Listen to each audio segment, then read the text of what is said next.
dalam keadaan mute. Host dan co-host berhak menonaktifkan atau mensenyapkan mikrofon Anda.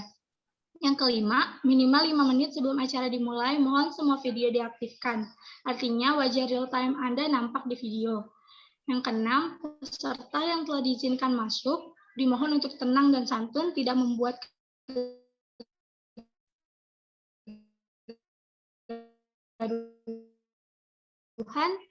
kericuhan, pindah tempat, mohon matikan video terlebih dahulu, dan nyalakan kembali ketika sudah selesai berpindah tempat.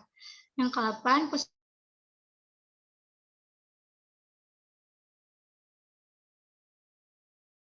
nama, asal instansi atau asal daerah, tujuan, narasumber, kemudian pertanyaannya. Lalu yang ke-9, host berhak mengeluarkan peserta yang membuat ketidaknyamanan atau terganggunya acara. Peraturan terakhir, sertifikat hanya bisa diperoleh peserta yang hadir dibuktikan dengan mengisi formulir evaluasi webinar yang linknya nanti akan disampaikan saat webinar berlangsung. Sertifikat dapat diperoleh via email masing-masing peserta yang terdaftar pada selanjutnya, yaitu kata sambutan dari founder Yotped Indonesia. Kepada Saudari Surtia B. Anggraini dipersilakan.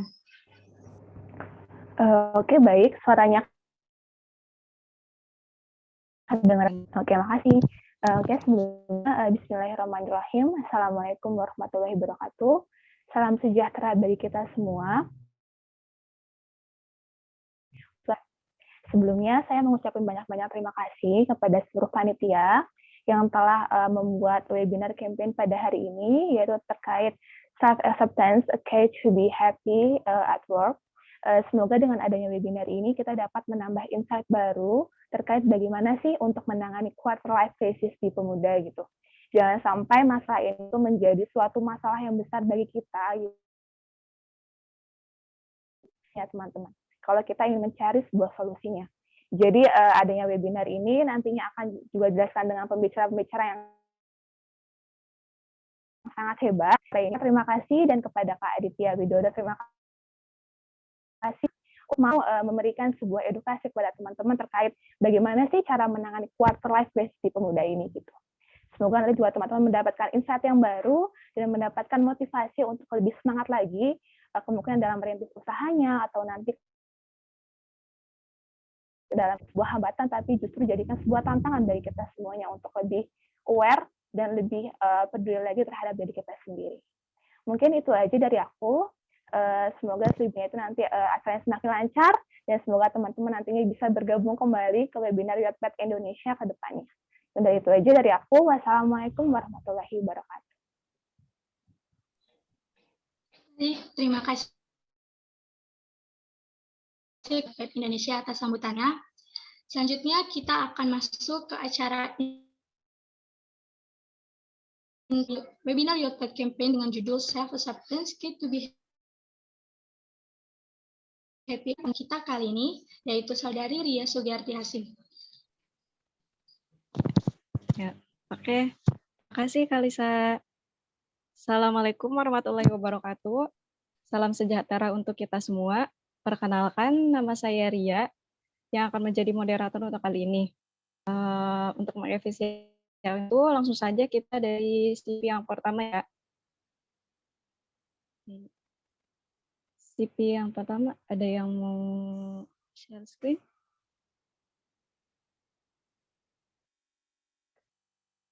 Kak Panitia, ada yang mau share screen dari CV Kak Aditya Widodo?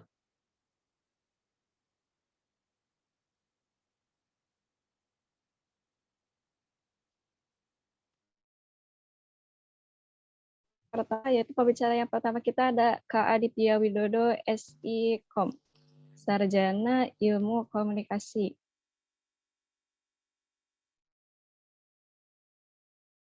Sarjana Ilmu Komunikasi. Kakak lahir di Semarang 28 Juni 1997 dan sekarang bertempat tinggal di Kompleks Villa Santika, Blok S10, Rangkapan Jaya, Pancoran Mas, Depok. Ada nomor handphonenya, bisa dihubungi di LinkedIn dan Gmail-nya. Terus ada pengalaman juga, pengalaman sebagai internship dan Member of Production Assistant at Freeman Production House. Dan 3 tahun sebagai SEMA dan BP, Sekretaris Communication. Terus ini pengalamannya banyak sekali ya teman-teman, dari mulai pengalaman organisasi, pengalaman magang, pekerjaan juga. Kak Aditya udah aktif dari tahun 2014 ya Kak, sampai sekarang posisi saat ini sebagai CEO founder, kepala marketing dari Fill-In. Udah join dari Juni 2016 dan sebagai content creator YouTube di editingku.com. Join dari Desember 2020. Jadi teman-teman bisa nih mengunjungi channel YouTube-nya dari Kak Aditya ya Kak. Oke. Selanjutnya yaitu langsung ke penyampaian materi dari yang pertama kepada Kak Aditya. Halo Kak. Halo. Oh, halo. Sudah bisa stay untuk menyampaikannya materi? Sudah siap Kak? Ya, silakan. Oke. Silakan ya teman-teman, silakan menyimak. Halo semuanya. Halo Kak. Halo, Kak. Sore masuk ya. Iya. Boleh Kak, silakan. Assalamualaikum warahmatullahi wabarakatuh. Waalaikumsalam warahmatullahi Selamat wabarakatuh. pagi semuanya. Terima kasih sebelumnya kepada Yotped telah mempercayai saya sebagai narasumber di acara kali ini. Mungkin lebih baiknya awal-awal kita akan membahas soal quarter life crisis itu seperti apa, dan mungkin langsung mengenai pengalaman saya. Mungkin saya di sini bukan bersifat untuk menggurui ataupun secara cara mengajari dan sebagainya, tapi saya bermaksud hanya sharing. Kita di sini berdiskusi bersama. Di sini saya menceritakan pengalaman saya, dan tentu saja pengalaman saya semua ambil saja baiknya dan tinggalkan buruknya, gitu aja sih teman. Oke, jadi dalam berjalannya quarter life crisis yang pernah saya rasakan, ini saya langsung sharing aja teman-teman ya. Pada waktu SMA itu lingkungan saya itu rata-rata mendapatkan perguruan tinggi negeri, sedangkan saya mendapatkan perguruan tinggi swasta, dan akhirnya membuat mental saya itu menurut saya apa ya, dia sedih, udah pasti, udah benar-benar apa dan sebagainya. Ya, termasuk kuliah swasta selama 3 kali. Saya ujian mandiri selama 3 kali sesuai dengan batas waktu ya. Bahkan semester saya sudah semester 5 di Universitas Pancasila pun saya masih mengikuti SBM ataupun ujian mandiri agar bisa mungkin belum rezeki atau bukan kodrat dari Tuhan yang pada akhirnya saya belum dapat juga. Di situ adalah salah satu hal yang membuat saya berpikir, kenapa ini bisa terjadi dengan saya? Ini kenapa saya sudah sangat berusaha, saya sudah sangat berikhtiar, tapi tidak, hasilnya ini kadang saya berpikir salah di mana, atau emang rezekinya tidak di situ ya gitu. Setelah itu saya berpikir gimana caranya. Oh ya, sebelumnya saya yakin bahwa semua orang itu adalah berlian. Ya. Halo. Ini Kak. Halo, mau masuk suara saya? Tadi ya kayaknya sinyalnya. Oh, ya masuk ya. Kepris. Oke. Udah lancar kok Kak. Silakan dilanjutkan Kak. Oke. Jadi saya berpikir seperti ini. Menurut saya semua orang itu adalah berlian. Jadi mau dia dimanapun, ya mereka tetap mereka akan menjadi berlian. Tergantung mereka seperti apa, melakukan seperti apa. Terus saya berpikir, gue pegawai masuknya kuliah swasta nih. Gimana caranya gue tetap jadi berlian seperti orang-orang negeri? Yang pada akhirnya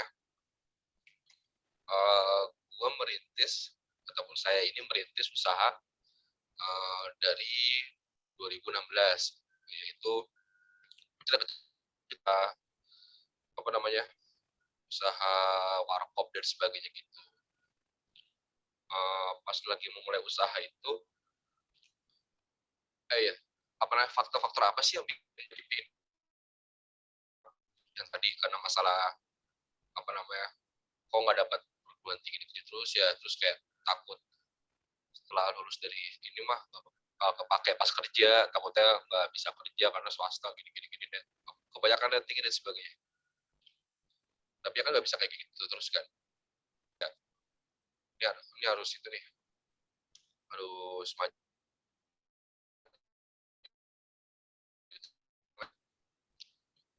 Saya pun juga langsung membuat usaha dari 2016, itu membuka warkop dengan modal seadanya, yaitu dengan sebenarnya modalnya itu modal orang tua, uang orang tua yang saya tabung.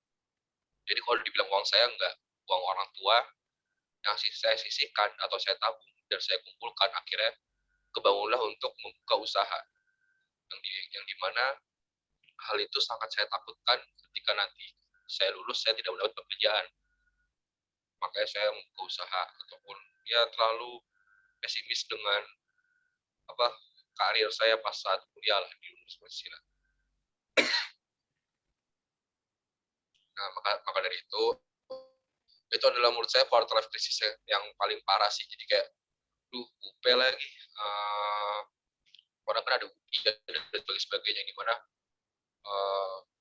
kalau saya lulus, otomatis anak UI juga lulus, anak ITB juga lulus, anak UGM juga lulus, anak lainnya juga lulus. Ketika kita melempar CV bareng-bareng ke suatu company atau platform digital, pasti kan yang dilihat ya universitas yang paling bagus tuh dong. Itu kan logiknya seperti itu. Sedangkan aku mikir kayak, saya kuliah kampusnya cuma ya udah itu aja gitu. Walaupun mungkin rezekinya bisa aja ada, tapi kan chance terbesarnya itu ya pasti dipegang sama anak UI dan sebagainya, karena pasti dibuka duluan CV-nya mereka dibandingkan saya. Nah, itu adalah salah satu titik berat saya, dan saya benar-benar kayak, saya harus bagaimana, saya harus ngapain, saya terlalu takut, walaupun kadang saya berpikir kalau ngomongin kagak, karena saya terlalu pesimis akan hidup. Kok kayak gini nih, terlalu gimana nih. Tapi itu menjadi salah satu faktor motivasi saya untuk mencari uang sejak dini jadinya. Akhirnya saya buka usaha, yaitu warkop, yang dimana waktu saya kesita, yang dimana saya kuliah, saya freelance juga, akhirnya saya usaha juga. Jadi sudah tidak ada waktu main.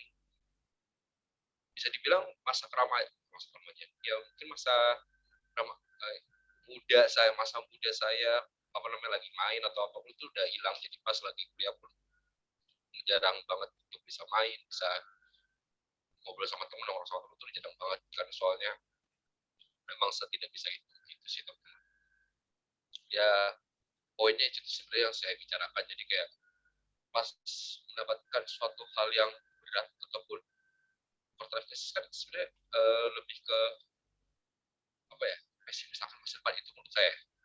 Jadi kayak terlalu kayak, gimana nih, gini nih, kok gini percintaan juga dan sebagainya. Bahkan yang ngomongin soal percintaan pun saya pernah mengalami pada saat kuliah, yang dimana saya memutuskan untuk berakhir hubungan dengan mantan saya dikarenakan saya memiliki apa-apa pada saat itu dan bukan siapa-siapa. Itu pikiran saya berpikir bahwa kayaknya lebih baik gak usah dulu deh, karena saya bukan apa-apa dan saya bukan siapa-siapa.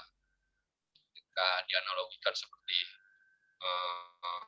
apa namanya, Anda melihat saya, ya saya hanya sekedar badan yang tidak memakai baju, karena semua barang saya yang miliki, yang saya pakai dan sebagainya hanya dari orang tua pada saat itu. Itu yang berpikir saya kayak mirisnya, saya kayak gini tapi udah geger untuk pacaran, untuk bertanggung jawab kepada anak orang gitu. Itu sih. Jadi pada saat itu saya kuliah ya jadi jomblo yang sangat lama, karena sangat sangat beridealis. Saya menurut saya salah satu hal yang parah juga. yang berdampak saya, tapi positifnya buat saya quarter life crisis itu adalah membuat saya menjadi buka usaha. Jadi apa namanya, ketika plan A saya pesimis ya, saya membuat plan B untuk usaha. Saya bisnis yang ternyata saya menyukai bisnis itu ternyata dibandingkan kerja. Walaupun saya pun juga sekarang udah mulai bekerja juga di editingku itu. Kalau kalian tahu kayak editing class ataupun calon sarjana, nah buat content creator ya, saya content creatornya kayak gitu lah. Bilang kalau bukan usaha ataupun kerja, semuanya baik sih menurut saya, tergantung pilihannya masing-masing. Jadi kalau ngomongin soal quarter life crisis, buatlah quarter life crisis ini membangun diri Anda untuk menjadi suatu hal yang positif. Jangan sampai sedih-sedih apa namanya beban dalam hati terus tumpuk lama-lama bisa jadi stres sudah pasti, dan mungkin nanti impactnya bakal ke hal yang lain, entah kuliahnya jadi makin gak benar, entah masa penyitaan jadi jadi sembarangan dan sebagainya kayak gitu sih. Soalnya ada case beberapa teman juga yang pernah kayak misalkan mengalami kayak nggak suka nih namanya nilainya gini, terus apa nih gini kalau nggak soal ngomongin gini aja nih besok gue kerja gimana ya gini ya gitu banyak yang ngeluh kalau segala macam. Akhirnya dia malah malas kuliah sendiri, akhirnya malah bikin beban diri sendiri, malah yang tadinya ada masalah malah tambah masalah jadinya, jadi nggak selesai. Sebenarnya faktor dipikirkan bagus tapi terlalu dipikirkan juga tidak baik, teman-teman. Yang penting dicari solusinya, bagaimana cara mengatasinya, gitu aja sih teman-teman. Jadi nggak perlu terlalu dipikir ambil pusing sih, nggak perlu gitu. Ya paling pengalaman saya sih mengenai hidup saya sih sebenarnya terberat saya sendiri SMA kuliah, yang menurut saya ya cukup berat lah ya life crisis dari situ. Baru sekarang juga tetap masih bersih teman-teman, karena bahkan di umur saya sekarang pun, saya di umur 24 tahun setelah saya lulus kuliah pun, saya tidak bisa dibilang saya sudah tenang, saya sudah sukses, saya sudah tidak mengalami quarter life crisis. Kayaknya masih deh teman-teman, tapi kadarnya aja yang berkurang. Kalau misalkan pas kuliah itu, menurut saya quarter life crisis terbanyak ya pas kuliah. Wajar, karena banyak sekali pertanyaan yang nggak tahu bakal terjawab atau tidak, itu udah pasti. Kalau sekarang kan tinggal pilihan, tinggal mau dilakukan atau tidak. Kalau kuliah itu bingung, ini kalau ngambil ini benar deh, kalau ngambil ini benar deh, atau salah ya gitu. Kita takut ngambil tindakan ataupun apa namanya putusan, jadi membuat banyak kegagalan yang akhirnya waktu selalu mikir pertanyaan dan numpuk dan udah. Kalau sekarang pun saya juga masih merasakan, tapi yang ada itu yang saya bilang tidak sebanyak pada karena udah apa namanya udah beberapa solusi saya dapetin dan akhirnya berkurang jadinya. Ya kalau misalkan teman-teman merasakan itu, intinya sih tadi satu ya, dijadikan hal yang positif aja, itu aja. Maksudnya jadi motivasi lah untuk apapun itu, entah ya buat insecure maupun pikir apa tuh dari omongan orang dipikirin, oh iya ya, terus udah kepikiran terus, ya udah nggak selesai. Dia harus cari solusi gimana caranya selesai dari masalah yang menurut kalian ada ya, itu gimana caranya selesai dari situ. Karena ketika semua orang, siapapun yang selesai dari masalah apapun, masalah kecil misalnya kayak ban bocor di jalan, terus apa namanya kalian itu apa namanya ya solusinya kan tambal ban. Nah ketika kalian melakukan hal itu menurut saya adalah suatu hal apa ya, manusia itu berkembang. Jadi kayak yang tadinya nggak tahu harus ditambal jadi tahu. Intinya analoginya hal receh seperti itu ya. Jadi kalau misalkan ngomongin soal motivasi, ya motivasikanlah diri Anda dengan krisis yang pernah dirasakan, atau insecure kayak misalkan misalkan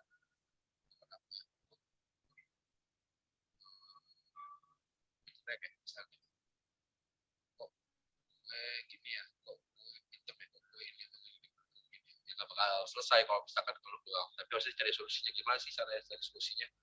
Ya entah mungkin nanya lagi ke orang soal dia kayak kamu bener begini, kamu bener begini, ataupun dia bercanda atau memperganti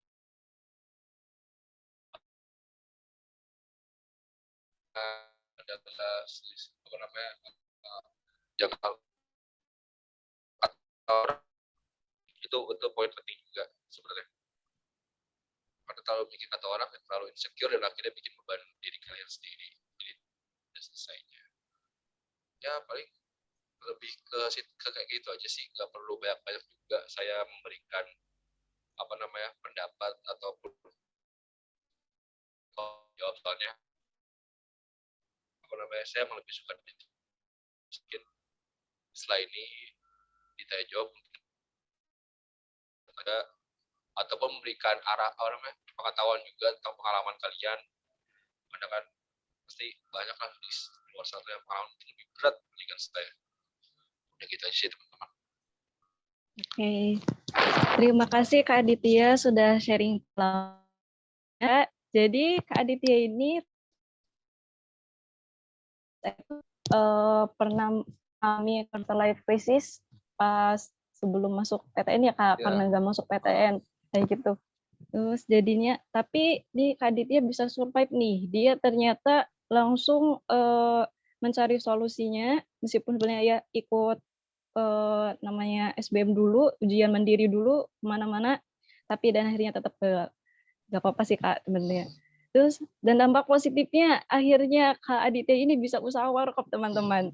Ya hebat sekali ini di situasi di mana saat dia benar-benar down ternyata bisa terpikir gitu untuk bisa usaha warkop gitu ya. Hebat sekali Kak. Padahal untuk memulai bisnis sebenarnya itu kita tuh mental tuh harus kuat gitu kan. Ya, betul-betul. Dan emang benar sekali abaikan omongan orang lain, karena omongan orang lain itu benar-benar akan berpengaruh ke kita. Tapi selama kita emang tujuan niatnya emang tujuan kita ke depannya bisa, pasti bisa. Dan akhirnya gitu. Oke, Aditya, terima kasih Ya, sekali sama-sama. pengalamannya. Terus selanjutnya, itu yang mau saya tanyakan, boleh nggak? Boleh. Kakak berarti pas di saat itu ada omongan yang bisa jadinya, oh saya terima nih kayak gini, bisa mulai menerima keadaan kakak itu dimulai pas mana ya? Pas mulai pas di mana? Oh saya harus bangkit kayak gitu. Tadinya gitu. Sebenarnya karena ini sih, karena apa namanya adanya ada perkembangan yang tadinya saya membuka warkop, akhirnya setelah 6 bulan pertama atau setahun pertama ya kalau tidak salah, itu akhirnya saya membuat warkop saya menjadi coffee shop, dan akhirnya berkembang lagi seperti usaha.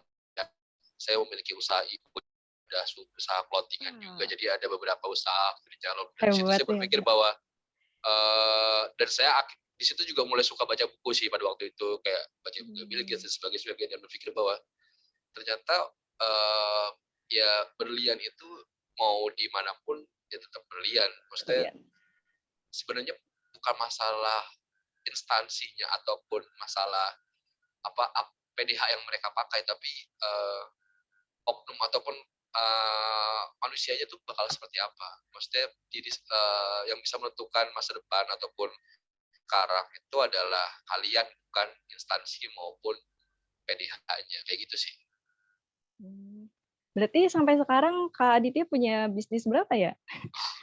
Alhamdulillah ada tiga bisnis yang saya lagi jalanin. Keep the post teman-teman. Hebat sekali Kak. Jadi menurut saya udah positif untuk Aditya itu hebat banget, dan dirinya bisa membuka usaha dan bisa survive itu hebat banget ya teman-teman. Ini bisa diikutin, patut dicontoh semangatnya Kak Aditya untuk bisa survive dari quarter life crisis tersebut ya teman-teman. Oke. selanjutnya mungkin nanti Kak ada sesi tanya jawab setelah ini ya Kak. Ini kita bincang-bincang santai dulu sebentar karena ada pemateri yang kedua. Mohon ditunggu dulu ya Kak. Sekarang mau ke pemateri. Lanjut, sekarang itu ada penyampaian materi yang kedua. Saya akan membacakan CV yang kedua. Wulur. Ini pembicara kita yang kedua ada Khairini Wulur sebagai Public Relation Consultant. Alamat tinggal sekarang ada di 3 nomor 2 RW 2 Kuningan Selatan. Gmail-nya ada nomornya. Nih teman-teman bisa di-follow nih Instagram-nya @reiniwulur. Di sini ada skill-nya communication, creative writing, critical thinking, problem solving, creativity, leadership, event management. Terus ini juga pendidikannya.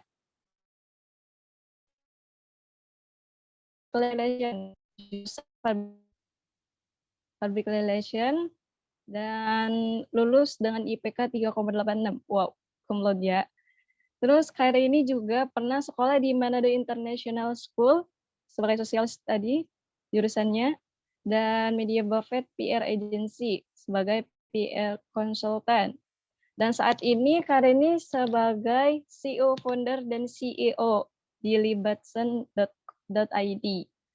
Terus pernah juga sebagai copywriter dan content creator studio dan pernah juga jadi manajer content creator at Body by Helena. Terus pernah juga sebagai mawar syaran sebagai ya pengalaman keagamaannya di gereja Mawar Sharon, kepala produksi layan pemuda, pemimpin kelompok selatan tim jurnalis. Kayak itu sekilas dari CV-nya Khaireni. Langsung saja kita sapa Kareninya ya. Halo Kareni. Halo Ria. Halo Kak. Sudah siap Kak untuk memberi kita materi lagi? Iya, siap. Oke. Nah. Silakan ya. Oke, sebelum saya present juga, mungkin sama teman-teman yang join di sini lagi pada kuliah atau udah ada nggak yang udah kerja? Atau udah semester akhir ya ini, atau jangan-jangan semua kuliah kali ya? Bisa dibantu ini kali, teman-teman yang lagi boleh, kuliah boleh bantu untuk kasih reaction lewat pakai stiker. Stiker apa aja deh? Stiker apa aja teman yang lagi. Jadi aku udah gambaran nih. Kuliah. Oke. Ayo, mana lagi? Banyak ya ternyata. Mantap. Oke. Mantap, memang rata-rata kuliah. Oke, ini aku sambil izin share screen ya. Iya, silakan Kak.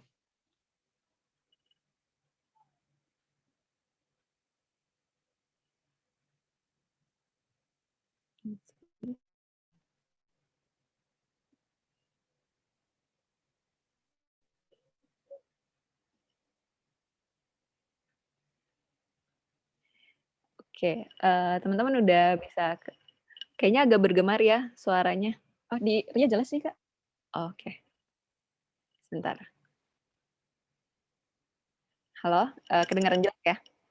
Dengar. Oke, hari ini suaranya ini nggak sih teman-teman kayak bergema gitu? Kalau di aku jelas Kak, kurang tahu di yang lain.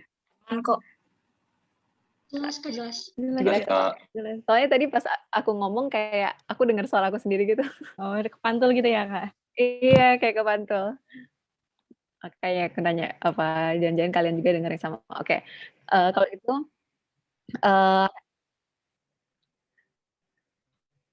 hari ini kan tadi ngomongin, mungkin tadi ini bergema banget sih, teman-teman. Enggak, jelas kok. Mungkin Ria boleh bantu mute nggak? Maaf ya. Kayaknya bergema di kamu. Oke. Nah, oke. Nah, tadi kan tadi Kak Adit udah jelasin, ceritain tentang pengalamannya. Nah, dengan tema gimana sih happy waktu kerja. Kalau mau dibilang gimana caranya happy waktu kerja, nggak bisa 100% happy ya teman-teman. Mau kita kayak gimana pun pasti ada momen kita nggak happy, ya kan. Tapi aku waktu baca briefing dari teman-teman Youthpad, tiba-tiba terlintas kata work-life balance. Orang sering banget nggak sih ngomong work-life balance. Teman-teman juga mungkin familiar dengan work-life balance. Tapi ternyata there is no work-life balance. Nggak ada namanya work-life balance. Karena kehidupan pekerjaan kita ya adalah bagian dari hidupnya kita. Jadi yang ada hanyalah life balance. Mungkin aku orang yang sering banget ngomong bercanda-bercandaan work-life balance dong, yuk jalan, work-life balance, segala macam. Tapi ternyata pas dicermati baik-baik, saat kita ngomong work-life balance, kita seolah-olah membuat pekerjaan sama kehidupan kita pribadi itu dua hal yang berbeda. Padahal coba ya kita hitung hidup kita, kita kerja dari umur berapa? Let's say tadi Kak Adit udah kerja dari masih muda ya, dari let's say 20 rata-rata mungkin 23, 24. 23 kita kerja sampai kapan? Orang pensiun 55, 60 lah. Berapa tuh? Tiba juga atau nggak bisa hitung. Bahkan lebih dari setengah hidupnya kita habisin bekerja loh. Dan yang bikin orang nggak happy kenapa? Karena mereka menjadikan pekerjaan itu di luar dari bagian hidupnya mereka sendiri. Padahal hidupnya setengah bahkan lebih dari kehidupannya kita adalah bekerja. So hari ini yang bakal aku sharing singkat tuh lebih ke life balance. Gimana sih ngebalance kehidupannya kita? Karena goals dari happy itu bukan jalan-jalan terus. Ada orang mikir kalau mau happy ya udah hangout, jalan-jalan, travel ya kan. Tapi kalau misalnya kita ngelakuin itu terus ya, kita juga pasti akan jenuh gitu. Jadi happy means balance. Oke, sebelum kita lanjut, aku sering banget menemukan pertanyaan ini dalam kehidupan sehari-hari.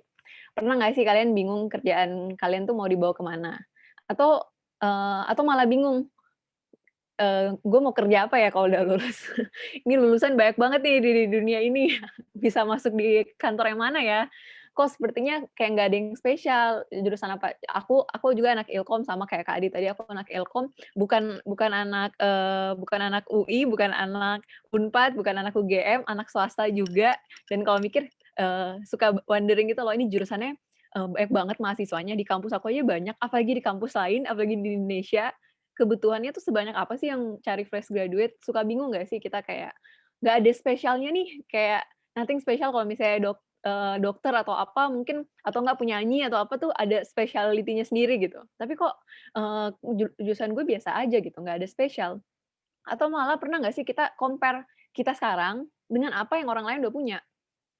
Kayak, "Oh, aku masih kuliah, temen gue udah bisnisnya udah sampai segini, aku masih galau-galau mencari kerja, temen aku belum lulus sudah dapat kerja." Kayak sering nggak sih kita compare, kehidupan kita sama orang lain? Aku nggak tahu sama kalian, tapi aku adalah orang yang sering compare gitu, kayak aku di titik mana, terus aku ngeliat, "Ih, kok orang lain udah di situ?" Gitu. Dan, beberapa tahun terakhir tuh aku suka merenung gitu kan, kenapa sih kita selalu compare kehidupannya kita gitu? Kok bisa gitu ya? Jawabannya tuh ternyata sesimpel, karena kita selalu ngelihat hidup orang lain dengan kacamata kita, bukan kacamata orang itu. Aku sadar ini ketika baru-baru banget guys, ini sharing yang baru dibuat. Aku ketemu kemarin sama temen aku yang dia itu, sekarang tuh bisnis, jadi dia udah lulus bisnis dan full modalnya tuh datang dari orang tuanya. Jadi full modalnya datang dari orang tua, bahkan sampai sekarang pun orang tuanya masih sering bantu-bantu dia gitu kan. Terus dia cerita ke aku dengan sedih gitu kayak, "Rey, gue sedih banget," gitu. "Gue tuh ngerasa failed, gue ngerasa insecure gara-gara semua modal tuh masih dari orang tua gue." Terus di situ aku kayak, "Ih, enak banget loh orang tuanya ngasih duit," gitu. Enak banget orang tuanya ngasih modal, pengen banget gitu. Dan oh iya ya, kita tuh selalu ngomper hidupnya kita sama orang lain karena kita ngelihat kacamatanya mereka. Kita ngelihat kacamatanya kita gitu, bukan lihat kacamatanya mereka. Yang kita lihat, "Ih, enak ya dia belum lulus udah kerja. Ih, enak ya dia, bisnisnya langsung modalnya langsung gede banget." Tapi kita nggak ngelihat kacamatanya mereka. Kalau kacamatanya mereka, "Aduh, capek banget gue masih kuliah udah kerja," atau, "Aduh, malas banget gue masa, apa-apa modal masih dari orang tua." Banyak sih, cuman kayak nggak keren aja gitu kalau bukan duit diri sendiri gitu. Nah, itu yang bikin kita tuh selalu comparing kehidupan kita, karir kita, itu yang bikin ada kita di titik, krisis ya dalam penjatian jati dirinya kita, karena kita selalu comparing hidup kita sama orang lain. Eee good news-nya adalah nggak cuman kamu kok yang insecure, semua orang insecure. So, ya, sad news-nya adalah kita insecure gitu, tapi good news-nya adalah nggak cuman kamu. Contohnya siapa? Siapa sih yang nggak kenal Harry Potter? Atau meskipun nggak nonton, tahu lah ya gitu. Ternyata Harry Potter itu, eee, nama aslinya Daniel Radcliffe ya, Daniel ini dia itu pernah cerita kalau misalnya dia tuh se-insecure di mana dia pernah bilang kayak, "Gue tuh lagi ngelakuin hal yang bener nggak sih? Gue tuh, bener nggak sih gue harusnya acting?" Terus dia sampai dia bilang, kayak dia nggak berani bilang dirinya dia sendiri tuh pinter gitu. Dia ngerasa kayak, "Ya aduh ini bener nggak sih gue?" Padahal kita ngeliatnya, ih keren banget, masih muda udah main main film yang diketahui sama seluruh dunia. Tapi di pandangannya dia, di kacamatanya dia, "Ini bener nggak ya? Aduh kok dia ngerasa failed?" Gitu. Terus, siapa lagi, kalau di sebelahnya mungkin agak bingung ya karena mukanya sama-sama semua gitu. Gue aja waktu lihat baru tahu kalau dia itu Jennifer Lopez, penyanyi, aktor, artis juga. Mungkin, kita nggak terlalu ada yang suka dengar lagunya, ada yang enggak, tapi yang gue tahu adalah Jennifer Lopez ini terkenal banget. Dia udah menjual banyak banget lagu dan tahu nggak insecure terbesarnya dia apa? Waktu dia nyanyi. Terus gue yang kayak, kenapa lu bisa insecure padahal lu udah menjual segitu banyak lagu gitu. Terus kamu masih insecure saat kamu nyanyi gitu. Terus habis itu di sebelahnya, itu dia siapa namanya, Megan Fox main di Transformers atau, mungkin teman-teman familiar, tapi ya udahlah kalau nggak pernah nonton filmnya nggak masalah, tapi pertanyaan pertanyaan aku adalah, menurut kalian dia cantik nggak gitu? Cantik ya, ya kan? Tahu nggak insecure terbesarnya dia adalah, dia ngerasa dia percaya diri dengan, kerjaannya dia, aktingnya dia, tapi dia selalu insecure dan dia selalu benci dirinya sendiri ketika it goes ke, eee, how she looks, penampilannya dia, face-nya dia. Dia langsung insecure banget, dia benci dirinya sendiri. Terus gue yang kayak, apanya ya yang mau dibenci ya Tuhan? Ini kayaknya udah bagus banget gitu. Nah, di situ aku sadar kalau ya semua orang tuh ketika kita ngelihat dari kacamata mereka, mereka pun punya insecure. So, kenapa kita harus compare kehidupannya kita? Kalau misalkan ya kita punya kacamata kita sendiri yang berbeda-beda gitu. Nah, masih ngomongin insecurity, ini, fun fact yang aku kaget. Jadi karena pandemi, kayaknya tingkat stresnya orang di Indonesia meningkat. Jadi ini dari Google Year in Search, kesehatan mental dan juga anxiety itu increase-nya tinggi banget, di tahun 2020. Kayak orang tuh nyari tahu tentang anxiety, tentang depression, tentang self-care, tentang mental health, itu meningkatnya 70%, 50%, 55%, 45%. Itu tuh menunjukkan apa sih? Ya berarti gara-gara kita nggak tahu sama teman-teman, tapi aku kena pandemi sendiri di kamar, ngelihatnya diri sendiri terus, lebih banyak reflection gitu nggak sih? Lebih banyak, "Gue mau kemana ya? Gue habis ini mau ngapain? Ini udah bener nggak ya path-nya?" Dan akhirnya, ada momen malah bisa bangkit, tapi ada momen malah jadi down. Kayak ketika kita ngelihat teman-teman kita nggak ketemu teman kita langsung, kita ngelihat mereka di sosial media dan kita ngelihatnya kayak, "Ih, kok dia udah gini ya? Kok dia udah gini ya? Kok gini ya?" Akhirnya kita jadi mulai apa ya, kayak, menyerang diri kita sendiri gitu. "Kok lu masih di sini sih? Kok lu masih kayak gini aja?" Gitu. Nah itu aku sendiri pun ngalaminnya. Dan menurut aku ini suatu hal yang penting yang, itu makanya bagus banget kita ngambil, ngambil tema ini nggak cuma tentang insecurity ke diri sendiri, tapi gimana kita dengan karirnya kita kan. Oke, sebelum kita lanjut lebih dalam, terus gimana dong Kak, gitu kan. Terus gimana life balance itu seperti apa, being happy waktu kita kerja tuh kayak gimana, ngelawan insecurity kita tuh kayak gimana.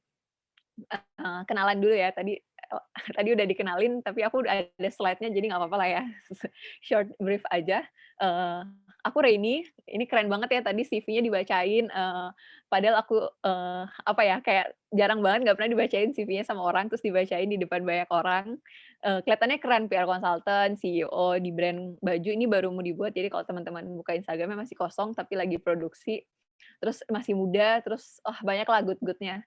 Tapi ternyata enggak semua ini kenyataannya loh guys, yang ini apa ya, ini enggak the whole picture yang kalian lihat gitu. Kalian ngelihatnya, eee, kalian ngelihatnya, oh, lulusan mana, lulusan LSPR, oh buat brand, ngedesain baju sendiri, oh, liburan, oh kerja, wah seru banget deh hidupnya gitu. Ini yang gue post di sosial media gitu. Nah, tapi tahu nggak sih, di balik semua ceritanya itu ada story kayak tadi, Kak Adit juga ceritain gitu, orang ngelihatnya, oh dia udah bisnis, tapi ternyata dia pun punya struggle-nya gitu. Mungkin singkat cerita tentang aku singkat, aku, sekolah dari dulu tuh sekolah swasta ya kan. Dan aku nggak pernah masalahin itu sih, kayak fine. Sampai waktu, SMA pengen banget ngelihat semua teman-teman tuh pada kuliahnya di luar negeri gitu. Situ tuh titik kayak, "Ih Tuhan pengen ya," gitu, "pengen banget nih," gitu. Keluarga aku bukan yang keluarga kekurangan juga, ya aku ngerasa ya hidup, cukup lah, nggak pernah komplain juga gitu, cukup. Cuman, aku tahu, ini bakal apa ya, expand-nya bakal besar banget kalau keluar gitu. Jadi ya nggak mungkin lah, nggak bakal bisa. Dan yang kedua, aku nggak pede sama, eee tes buat beasiswa gitu, kayak nggak pede banget. Bukan karena nggak pinter sih, sebenarnya kata orang pinter, cuman kayak tetep nggak pede aja gitu, ngerasa, "Aduh takut banget kalau nggak keterima gimana ya, kalau failed beasiswa gimana ya?" Jadi akhirnya aku main aman, ya udah aku di Indonesia aja, di Jakarta aja gitu. Terus kuliah di Jakarta, terus, orang ngelihatnya, "Ih keren banget aku kerja itu dari masih semester berapa ya, semester 3 semester 4 itu udah sambil kerja." Part-timer gitu, tapi udah di industri, kreatif, industri copyright gitu-gitu kan. Nah, terus, orang-orang mungkin lihat, "Ih, keren banget," kayak teman-teman aku sering bilang, "Ih, lu sibuk banget, enak banget, Re," gitu. Tapi dalam hati aku, ya aku pengen, eee, kenapa aku kerja, itu karena ada satu dan lain hal, sampai, perekonomian orang tua tuh agak tergoncang pas kuliah gitu. Nah, di situ akhirnya ya aku kalau mau survive sendiri di Jakarta dengan kehidupan, makan dan segala macam, ya aku sambil kerja gitu. Meskipun orang tua masih biayain, tapi kayak butuh tambahan. Jadi aku harus kerja kerja juga, nggak bisa yang kayak orang bisa gampang banget minta duit sama orang tuanya. Nah, di situ aku merasa, ya orang lain ngelihatnya kayak gini, tapi yang gue rasain gue malah pengen nggak kerja, gue pengen pengen, have fun aja gitu zaman kuliah. Tapi ya aku punya PT aku sendiri gitu kan. Terus sampai lulus pun, kerja, settle dan segala macem, balik lagi ke, yang kayak tadi aku ceritain teman aku dia kayak, "Eh, enak ya udah bisa hidup biayain diri lu sendiri," segala macem. Dalam hati aku pengen dibiayain. Aku masih pengen dapat duit gitu, masih pengen, tinggal di rumah, terus nggak perlu bayar kos, nggak perlu bayar makan, gajinya ya udah disimpan aja, nggak perlu expense yang lain tuh masih dibiayain, tapi kenyataannya tuh enggak gitu. Jadi, apa sih yang mau aku bilang, kayak teman-teman ada di titik manapun, ya kita tuh ada di titik yang berbeda gitu, kita nggak bisa samain dan segala macam, kayak ya udah, ya aku harus untuk untuk aku jadi happy, aku menerima apa yang aku, sedang ada sekarang gitu. Itu nggak gampang, kayak percayalah nggak gampang, dan aku selalu bilang kalau apa ya, aku kalau share tentang insecurity, kita nggak bisa ngilangin insecurity-nya kita. It's okay gitu. Kita nggak bisa tiba-tiba abis dari sharing kayak gini, tiba-tiba, Ria atau siapa ya, Yohanes atau Rara tiba-tiba langsung nggak insecure, terus langsung, wah happy, kerjaannya happy, life-nya balance, nggak. Itu nggak mungkin gitu, kayak abis kita sharing ya kita balik lagi ke realitanya kita. Aku pun, balik lagi ke realita aku setiap hari. Tapi apa yang buat kita berbeda adalah, mmm, kita bisa, insecurity itu lewat, perasaan nge-compare diri itu lewat, perasaan bosen itu lewat, terus apalagi perasaan mager kerja itu lewat, perasaan mager kuliah itu lewat. Tapi kita bisa milih kita mau ngapain. Kita mau, ya udah akhirnya gue insecure dan nggak ngapa-ngapain, atau akhirnya gue insecure dan do something. Itu 2 hal yang sangat berbeda gitu. Mungkin tips-tips aku buat biar gampang dimengerti ala-ala quotes gitu ya, guys. Anaknya suka nge-quotes gitu. Bentar.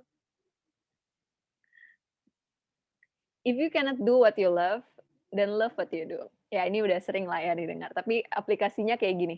Ada yang bilang, "Wah enak, happy tuh kalau pekerjaan adalah hobi kita." Ya kan? Tapi kenyataannya nggak semua pekerjaan tuh hobinya kita. Ada orang yang dia tuh harus bekerja untuk memenuhi kehidupannya dia gitu. Ada orang yang nggak bisa yang, "Oh gue, nggak suka nih kerja kantoran, gue harus, bisnis aja," gitu. Tapi ada orang yang dia harus kerja kantoran untuk, biayain keluarganya, buat ngumpulin modal, ya dia nggak bisa langsung, eee, ngelakuin hal yang dia suka gitu. Dan itu bukan sedikit, itu banyak banget gitu. Mungkin teman-teman di sini juga bakal ada di titik setelah lulus tuh, ya gue nggak bisa langsung ngerjain yang gue suka, oh gue suka musik, terus gue, jadi penyanyi aja gitu, nggak sesimpel itu gitu. Kayak hidup nggak sesimpel do what we love gitu. So what gitu. Jadi terus ngapain dong kalau misalnya kita nggak bisa ngelakuin apa yang kita suka? Sesimpel ya kita harus suka apa yang kita lakuin sekarang. Kalau ditanya aku, minggu lalu deh ada, anak magang di kantor aku nanya kayak, "Kak Rey kok kayaknya suka banget sih ngerjain PR gitu, kayak suka banget sih, sibuk," gitu. Ya to be honest, aku suka sih, tapi nggak yang selalu menyukai pekerjaan aku. Ada pekerjaan-pekerjaan yang gue kesel juga gitu, ada momen-momen yang gue, aduh males banget, ada momen-momen yang, nggak ngerti, ada momen-momen yang pengen rasanya nge-skip gitu loh, pengen fast forward kehidupan gitu, ada gitu. Tapi, eee, yang bikin bertahan adalah belajar untuk enjoy, belajar untuk suka. Ya kita nggak bisa lompat waktu, kita nggak bisa balik, ya udah kita jalanin aja gitu, kita enjoy aja. Jadi kita belajar untuk love apa yang kita suka, love what we do. Caranya gimana? Sama dengan cara membenci sesuatu, sebenarnya untuk suka sama sesuatu cukup dipikirin terus aja. Kayak gini deh, ya, kalau kita suka sama orang, kenapa sih kita bisa suka sama orang itu? Karena kita mikirin orang itu terus kan. Kita kayak abis kita kenal, kita jadi mikirin terus, "Oh dia suka ini, aduh mirip lagi, aduh dia, ngebayangin dia lagi main musik, ngebayangin dia lagi ini." Kita mikirin terus kan, kita jadi suka. Nah begitupun dengan apa yang kita lakuin. Kalau yang kita mikirin hal eee, yang kita nggak suka, misalkan nih, yang kita mikirin, aduh capeknya, bosennya, ya kita nggak bakal suka. Tapi kalau yang kita mikirin, gajiannya, kayak misalnya ya, yang kita mikirin mungkin, fun-nya atau pas pas yang aku suka dari kerjaan aku tuh ada banyak trip-tripnya gitu. Kayak, oh yang aku pikirin, oh nanti bakal trip lagi, oh nanti bakal ini, terus makan-makan sama tim, yang fun-fun yang aku pikirin, ya aku bakal suka. Pasti ada nggak yang nggak fun-nya? Ada, tapi itu jangan kita pikirin terus gitu, ya sama kayak hubungan lah, ya nggak mungkin lah ada orang yang sempurna, pasti ada jeleknya kan, tapi kalau yang kita pikirin jeleknya terus, kita bisa lama-lama nggak suka lagi sama dia gitu. Jadi gitu pun sama, kehidupan pekerjaannya kita. Dan yang berikutnya, daripada kerja-kerja tipes, ini kalian pernah dengar sih kalau di anak agensi, anak, pekerjaan tuh kita sering banget ngomong, "Kerja kerja, duitnya kekumpul, habis perawatan rumah sakit," gitu, saking saking capeknya gitu, ya atau enggak ya sebenarnya kehidupan kayak gitu, kita kerja kerja, uangnya buat apa? Buat nanti kita udah tua, buat nanti kita sakit, buat nanti segala macem gitu kan. Nah, daripada kayak gitu, mending kerja, rest, kerja, rest, kerja, rest. Nah, orang mikirnya rest itu apa? Tidur, ya kan, istirahat. Rest itu menurut aku, bukan cuma tidur. Rest itu waktu kamu jalan-jalan, rest itu waktu kamu, apa ya, hangout, rest itu waktu kamu nonton nonton K-drama berjam-jam, rest itu waktu kamu cuman chill, minum kopi sore-sore, atau rest itu waktu kamu main HP. Ya, itu prinsip yang aku selalu jalanin selama aku kerja gitu. Kayak cara supaya aku maintain tetap happy ya, kerja, rest, kerja, rest.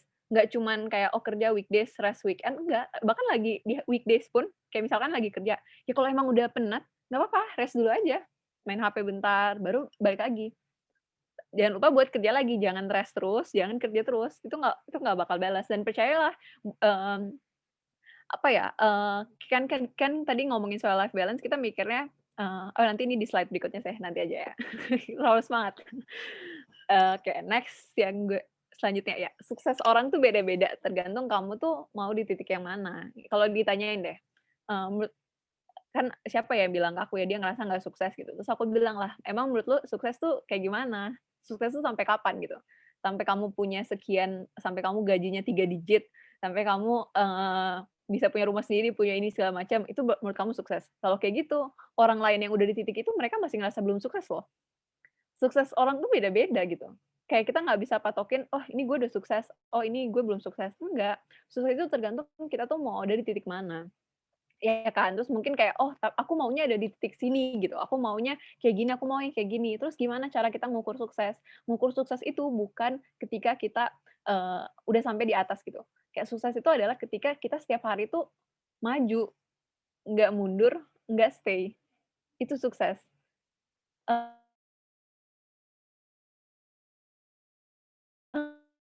Ada analogi tuh waktu kelas musik dan gurunya tuh aku suka sih, dia tuh bilang kayak gini, ada 2 orang yang jago banget ada 2 orang, satu tuh jago banget main musik, kayak misalkan let's say gitar lah ya, jago banget main gitar. Nah yang satu tuh nggak tahu sama sekali, nggak bisa main gitar sama sekali.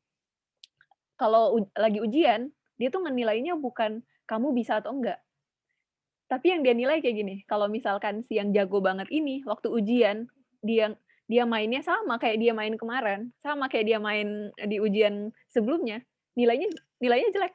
Padahal dia jago banget. Karena dia nggak berkembang, dia nggak go anywhere. Dia cuma di situ aja, dia jago tapi cuma di situ aja. Itu sama kayak orang, bilang, "Oh dia sukses, dia udah kayak di situ terus, dia nggak kemana-mana lagi." Beda sama orang yang, kayak baru belajar gitar, dulunya nggak bisa, sekarang udah nilainya kesannya kayak jauh banget lah kalau dibandingin sama yang jago main gitar gitu misalkan. Ternyata, dia ini dia maju lebih cepat daripada orang yang katanya udah di hati, nggak lagi gitu. Begitupun dengan kita, cara kita suksesnya kita yang bikin kita bisa, happy dalam pekerjaan, itu bukan, menilai dari target paling atas, tapi satu langkah ke depannya. Setiap kali kita naik, oke, you did great gitu, kamu udah bagus, nice, kamu udah sukses. Besok kayak gitu lagi, oke kamu udah sukses. Oke besok kamu kayak gitu lagi gitu. Jangan jangan sampai kita cuma ngelihat, garis akhirnya doang. Kalau kita cuma ngelihat garis akhirnya doang, finish line itu bukan waktu kita, kaya raya guys, bukan waktu kita sukses, terkenal, segala macam, enggak. Finish line itu waktu kita meninggal, karena orang sampai di atas pun bakal merasa nggak cukup gitu. Kapan mereka merasa, oke gitu, saatnya, sudah waktunya, mengakhiri ini kan, mengakhiri hidupnya gitu kan. Jadi kalau kayak gitu gimana kita mau menikmati kesuksesan kita dong, kalau misalnya selalu nggak akan pernah enough gitu. Jadi kalau aku selalu ngelihat, ya sukses orang tuh beda-beda, ya kita tuh selalu maju aja, titik, langkah demi langkah. Dan next, ya ini tadi yang aku bilang sidik jari aja tuh nggak sama ya, apa sih yang buat kita tuh, sok pede banget kalau misalnya Tuhan tuh sampai kehabisan ide buat samain cerita kita sama orang lain. Kalau sidik jari aja kita beda ya, ini orang tuh bisa, lahir di tanggal yang sama, tumbuh di keluarga yang sama, sekolah di sekolah yang sama, kelas sama, semuanya sama, tapi dia punya cerita yang beda juga kan. Jadi kita pun punya cerita yang beda sama teman kita. Mungkin teman kita dia lebih enak gitu, dia, ibarat kata dapat privilege buat kuliah di mana, buat mulai bisnis dapat modal dari orang tua dan segala macam. Mungkin kita story-nya kita beda-beda, toh garis akhirnya kita juga beda-beda. Itu selalu jadi penenang aku kalau misalnya aku udah mulai comparing sama orang lain, ngelihat teman-teman yang enak banget sih seumuran sama aku tapi hangout-nya tuh yang wah yang sekali makan berapa gitu keluarnya. Kayak enak banget ngelihat mereka, tapi ya udah mereka punya story-nya mereka sendiri, di kacamatanya mereka juga struggling gitu, ya aku juga ya udah gitu. Itu paling, tips yang apalagi udah masuk semester-semester akhir ya, itu kayak udah mulai berasa banget, apalagi pas udah mulai kerja. Ada yang udah lulus duluan, udah sidang duluan, tapi masih nyari kerja. Ada yang nggak sidang-sidang, tapi udah dapat kerja gitu kan. Suka beda-beda emang hidup ini.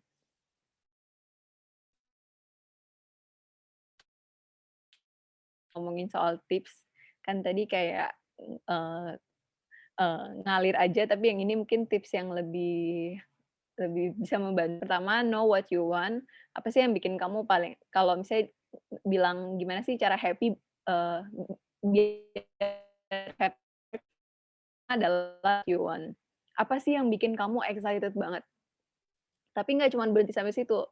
Tanya lagi, yang bikin lu excited banget itu berguna nggak sih buat orang lain? Caranya sih aku selalu sesimpel, ini sih, purpose itu kayak ibarat kata kayak kita tuh mau ke mana sih goals-nya? Masa kita cuman kerja-kerja gitu doang gitu. Kita tuh mau ngapain? Pertama tuh your gift itu adalah kayak talenta kita lah, kayak skill-nya kita, kamu bisa ngapain. Aku juga kadang suka ngerasa ya aku nggak terlalu spesifik, tapi setiap orang pasti punya kok, pasti punya gift-nya sendiri gitu. Kayak, apapun itu sesimpel, oh ternyata dia jagonya ngomong gitu, jagonya, apa, yang penting jangan jago nge-ghosting ya guys, jago ngapain aja lah gitu. Nah terus habis itu passion tuh apa yang kamu suka? Contohnya, aku suka, eee, contohnya aku suka apa ya, aku suka ngegambar. Nah, eee, kamu suka ngegambar, kamu jago nggak? Your gift gitu kan, kayak kamu ada talentanya di situ nggak? Oh iya ada, baru masuk ke your mission tuh adalah apa yang kita lakuin tuh add value nggak sih ke orang lain? Apa cuman ke diri kita sendiri doang? Karena in fact, dalam kehidupan ini tuh kita nggak berjalan sendiri, setiap orang tuh pasti connect satu sama lain. Kenapa, yang ciptain Apple, yang ciptain iPhone tuh bisa sukses? Bukan karena, oh dia pintar, oh dia punya talentanya, oh dia punya passion-nya, dia suka banget sama teknologi, bukan cuman ini dua guys. Tapi yang bikin dia sukses adalah dia punya misi. Dia ciptain sesuatu yang, ngebantu orang lain. Itu kenapa dia bisa sukses. Kalau misalnya cuman dua ini doang, kita nggak ngelihat apa yang kita lakuin ngebantu orang lain atau enggak sih, ya kita nggak akan bisa survive. Contohnya tadi Adit, ini ya, punya coffee apa ya, kayak, jadi bisnis kopi gitu kan. Nah, kalau misalnya cuman ngomongin, "Oh, aku bisa, aku suka," tapi, ini nggak ngebantu orang lain, ya siapa yang mau beli gitu, siapa yang mau apa ya, kayak siapa yang mau minum gitu, siapa yang mau pakai gitu kan. Nah, begitupun dengan, kayak kehidupan kita tuh mau kemana sih? Karena waktu kita ngesinkronin 3 hal ini, pekerjaan kita tuh akan lebih enak gitu. Bukan berarti, purpose atau enggak goals-nya kita tuh selalu bicara soal karirnya kita sekarang, enggak loh, kadang tuh karirnya kita sekarang itu cuman jadi supporting doang, untuk ngebiayain, tapi ya makanya tadi aku bilang kan, nggak selamanya apa yang kita lakuin tuh harus adalah hal yang kita suka. Tapi pasti harus harus ada sesuatu yang buat hidup kita tuh lebih bermakna lah, daripada kita cuman, bangun pagi, kerja lagi gitu kan. Nah, yang kedua, simply live gitu. Kayak, semua orang tuh hidup dengan rutinitas gitu kan. Nah, karena itulah yang bikin special moment tuh jadi spesial. Kadang ya kita ngelihat kenapa kita ngerasa kita nggak happy waktu kerja, nggak happy waktu kuliah, nanti waktu kalian udah kerja hari pertama seneng banget, ya nggak sih? Kayak kuliah, hari pertama seneng banget. Semakin hari, "Aduh Tuhan bosen banget," gitu ya, udah masuk, mager dan segala macam, ya itu normal nggak? Ya normal, pasti pasti ada gitu. Tapi ya sesimpel hidup aja sama rutinitas, karena rutinitas yang bikin special moment tuh jadi spesial. Kalau aku selalu ngeliatnya, nggak ada kok, nggak ada orang yang nggak hidup dalam rutinitas. Bahkan, artis aja yang kerjaannya bisa beda-beda, yang filmnya beda-beda, yang dia manggung beda-beda, dia tuh tetep ngerasa itu adalah rutinitasnya dia. Jadi semua orang tuh pasti punya rutinitas, yang perlu kita lakuin ya udah kita hidup aja gitu, jalanin aja gitu. Do small things that matters with a big dream. Ini cerita yang gue suka banget, Panji, tahu Panji kan ya teman-teman? Panji tuh dia pernah cerita kenapa dia bisa ada di titik dia sekarang, kayak jadi terkenal, jadi stand up comedian yang terkenal, ternyata dulu dia itu cuman, announcer di radio, terus radio kecil di Bandung, yang orang-orang mungkin nggak tahu, siarannya dia tuh cuma 5 menit. Nah, ada momen satu hari dia tuh mau siaran, terus habis itu dia ngerasa kayak, "Aduh siapa sih yang dengerin gue?" Gitu. Kayak dia lagi capek gitu, kayak males gitu. Tapi di situ tiba-tiba dia kepikiran, "Enggak, gue harus do my best," gitu. Ya udah dia lakuin terbaik segala macam, sampai satu momen berapa tahun setelah itu ternyata ada pendengarnya dia yang setia banget. Itu sekarang udah kerja, dulunya mahasiswa di Bandung, terus udah kerja jadi apa gitu aku lupa, dan waktu pekerjaannya dia butuh MC, yang dia kepikiran tuh, "Aduh announcer yang gue suka banget nih Panji, di mana ya Panji?" Padahal nggak kenal. Si orang itu sampai nyari Panji, sampai pokoknya dia berusaha banget, dia nyari segala macam cara sampai ketemu Panji, dan dia minta untuk Panji jadi MC di acara yang pokoknya di luar deh kalau nggak salah acaranya, dan itu panggung pertamanya Panji, panggung besar pertamanya Panji, dan dia, itu kayak apa ya, Panji bisa terkenal dari situ gitu, dari panggung itu. Nah, apa sih yang mau dia bilang? Dia tuh kayak bilang, kalau misalkan waktu dia masih jadi announcer yang cuma 5 menit, nggak ada yang dengerin juga gitu, kalau misalnya dia cuma ngelakuin biasa-biasa aja, dia nggak bakal ketemu sama orang yang bawa dia ke titik dia sekarang gitu. Sama kayak kita ngelihatnya rutinitas doang nih, aku kerja, aku kuliah, tapi kalau misalnya kita cuman, eee, ngejalanin rutinitas itu tanpa tanpa giving our best, ya kita bakal kehilangan kesempatan-kesempatan lain. Kayak aku bisa ada di tempat kerja aku sekarang bukan karena aku ngelamar terus diterima, guys. Itu karena dosen dosen gue yang apa ya istilahnya, ngerekomendasiin.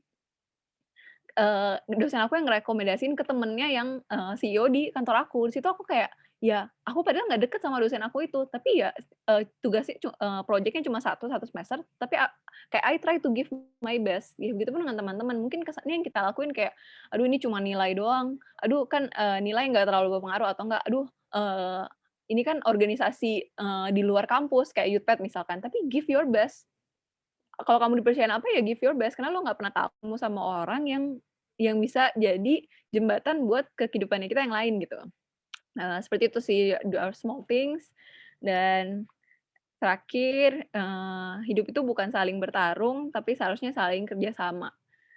Kayak aku ngebagiin tuh kehidupan kita tuh kayak ada pekerjaan, love story, hobi, ya kan, keluarga, ini nggak cuman beberapa doang yang kepikiran, tapi ada banyak banget. Itu sama kayak roda gitu. Ini bukan satu piece yang terpisah-pisah, terus kita kita angkat sama-sama, itu berat kalau misalnya kita ngelakuin kayak gitu ya. Misalkan, pekerjaan kita satu kotak, terus, keuangan kita, pertemanan kita, terus kita ngangkat sama-sama, aduh berat banget hidup ini. Seharusnya mereka tuh saling connect, saling terhubung jadi satu, apa ya, ibarat katanya roda, terus jalan sama-sama, muter sama-sama. Itu yang bikin life life itu happy karena ketika dia balance. Bukan jadi, goals-nya apa, jangan pernah mikir pekerjaan itu di luar dari kehidupan kamu. Pekerjaan adalah bagian dari kehidupan kamu, love story adalah bagian kehidupan kamu. Jangan mikir kayak, "Aduh kerjaan gue ngeganggu hidup gue nih," gitu. Enggak loh, kerjaan kamu adalah kehidupan kamu gitu. Jadi ya gimana kita nge-balance ini aja gitu. Dan, terakhir, don't try so hard to survive that you forget, why you have to live gitu. Kadang orang terlalu berusaha untuk survive dalam kehidupannya dia, berusaha buat, bertahan, kayak, "Aduh kerja lagi sih, harus hari Senin lagi," atau enggak, "Aduh kuliah lagi, aduh kapan skripsinya kelar," atau segala macam, sampai kita lupa, kenapa sih kita ngelakuin itu? Kan kita ngelakuin itu untuk memenuhi untuk buat diri kita happy kan. Nah, kenapa kita jadi stres? Ini papaku sih yang sering bilang kayak kalau kalau makan gitu, pergi makan di luar terus kayak, "Aduh mahal banget," gitu kan suka kalau kita insecure ya, orang tua kita sih fine-fine aja. Terus papaku selalu bilang, "Ya kerja kan buat kamu makan, masa kamu kerja malah stres, malah sakit? Kamu kerja kan biar kamu happy, biar bisa kamu menuhin hidup kamu, biar kamu happy. Loh kok kamu malah sakit gitu? Kok kamu malah makannya dikit?" Gitu. Jadi ya, ya aku setuju sih kayak kadang kita terlalu fokus ke survive, kayak bertahan hidup, sampai kita lupa buat hidup. Kita terlalu fokus buat, aduh lulus lulus, kayak goals-nya aduh lulus, apalagi ya, aduh dapat kerja, sampai kita lupa untuk, ya kita kita kan, dapat kerja buat apa? Buat hidup kan, untuk bertahan hidup kan, buat bisa makan dan bertahan hidup. Terus kenapa kita jadi kayak kayak zombie yang nggak hidup gitu? Ya itu kenapa akhirnya aku, ya udah aku tetap, percaya, life balance itu bukan soal kamu beruntung banget dan segala macam, enggak, semua orang tuh pasti punya titik-titik struggle-nya mereka sendiri, yang penting gimana kita, kumpulin semuanya buat jalan sama-sama. Kumpulin sedihnya, susahnya, terus happy-happy-nya juga, ya buat jalan sama-sama, jangan dipisah-pisah bagian itu di hidupnya kita. Itu aja sih mungkin dari aku, maaf ya agak kepanjangan, tapi pas kok waktunya aku hitung nih. Itu aja Ria. Oke, terima kasih Kak Reni. Suaraku masih bergema Kak di Kak?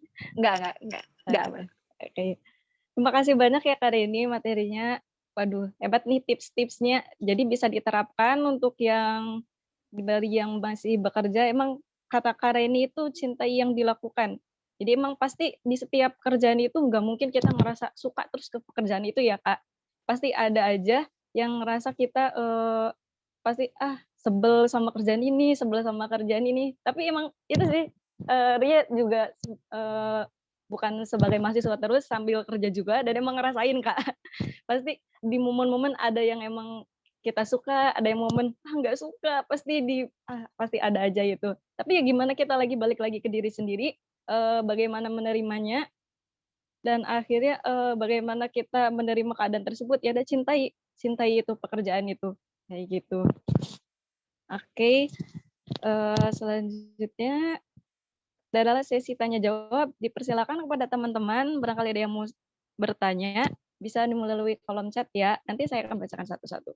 Untuk tadi pertanyaan untuk Kak Aditya juga boleh, dipersilakan. Jadi kalian bisa boleh tanya mau ke Kak Aditya atau ke Kak Raini, boleh.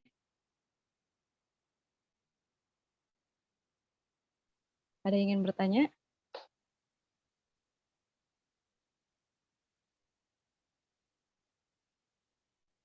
Oke. Ini ya ada dari Marta Tasikmalaya. Kak Raini, if you can do what you love, then love you when you do. Apakah menurut Kak Raini efektif jika itu diterapkan pada kehidupan kuliah? Sering saya mendengar banyak mahasiswa yang merasa salah jurusan, apakah lebih baik menerapkan hal itu atau mencoba lagi? Oke. Oke, ini banyak banget sih yang nanya ya.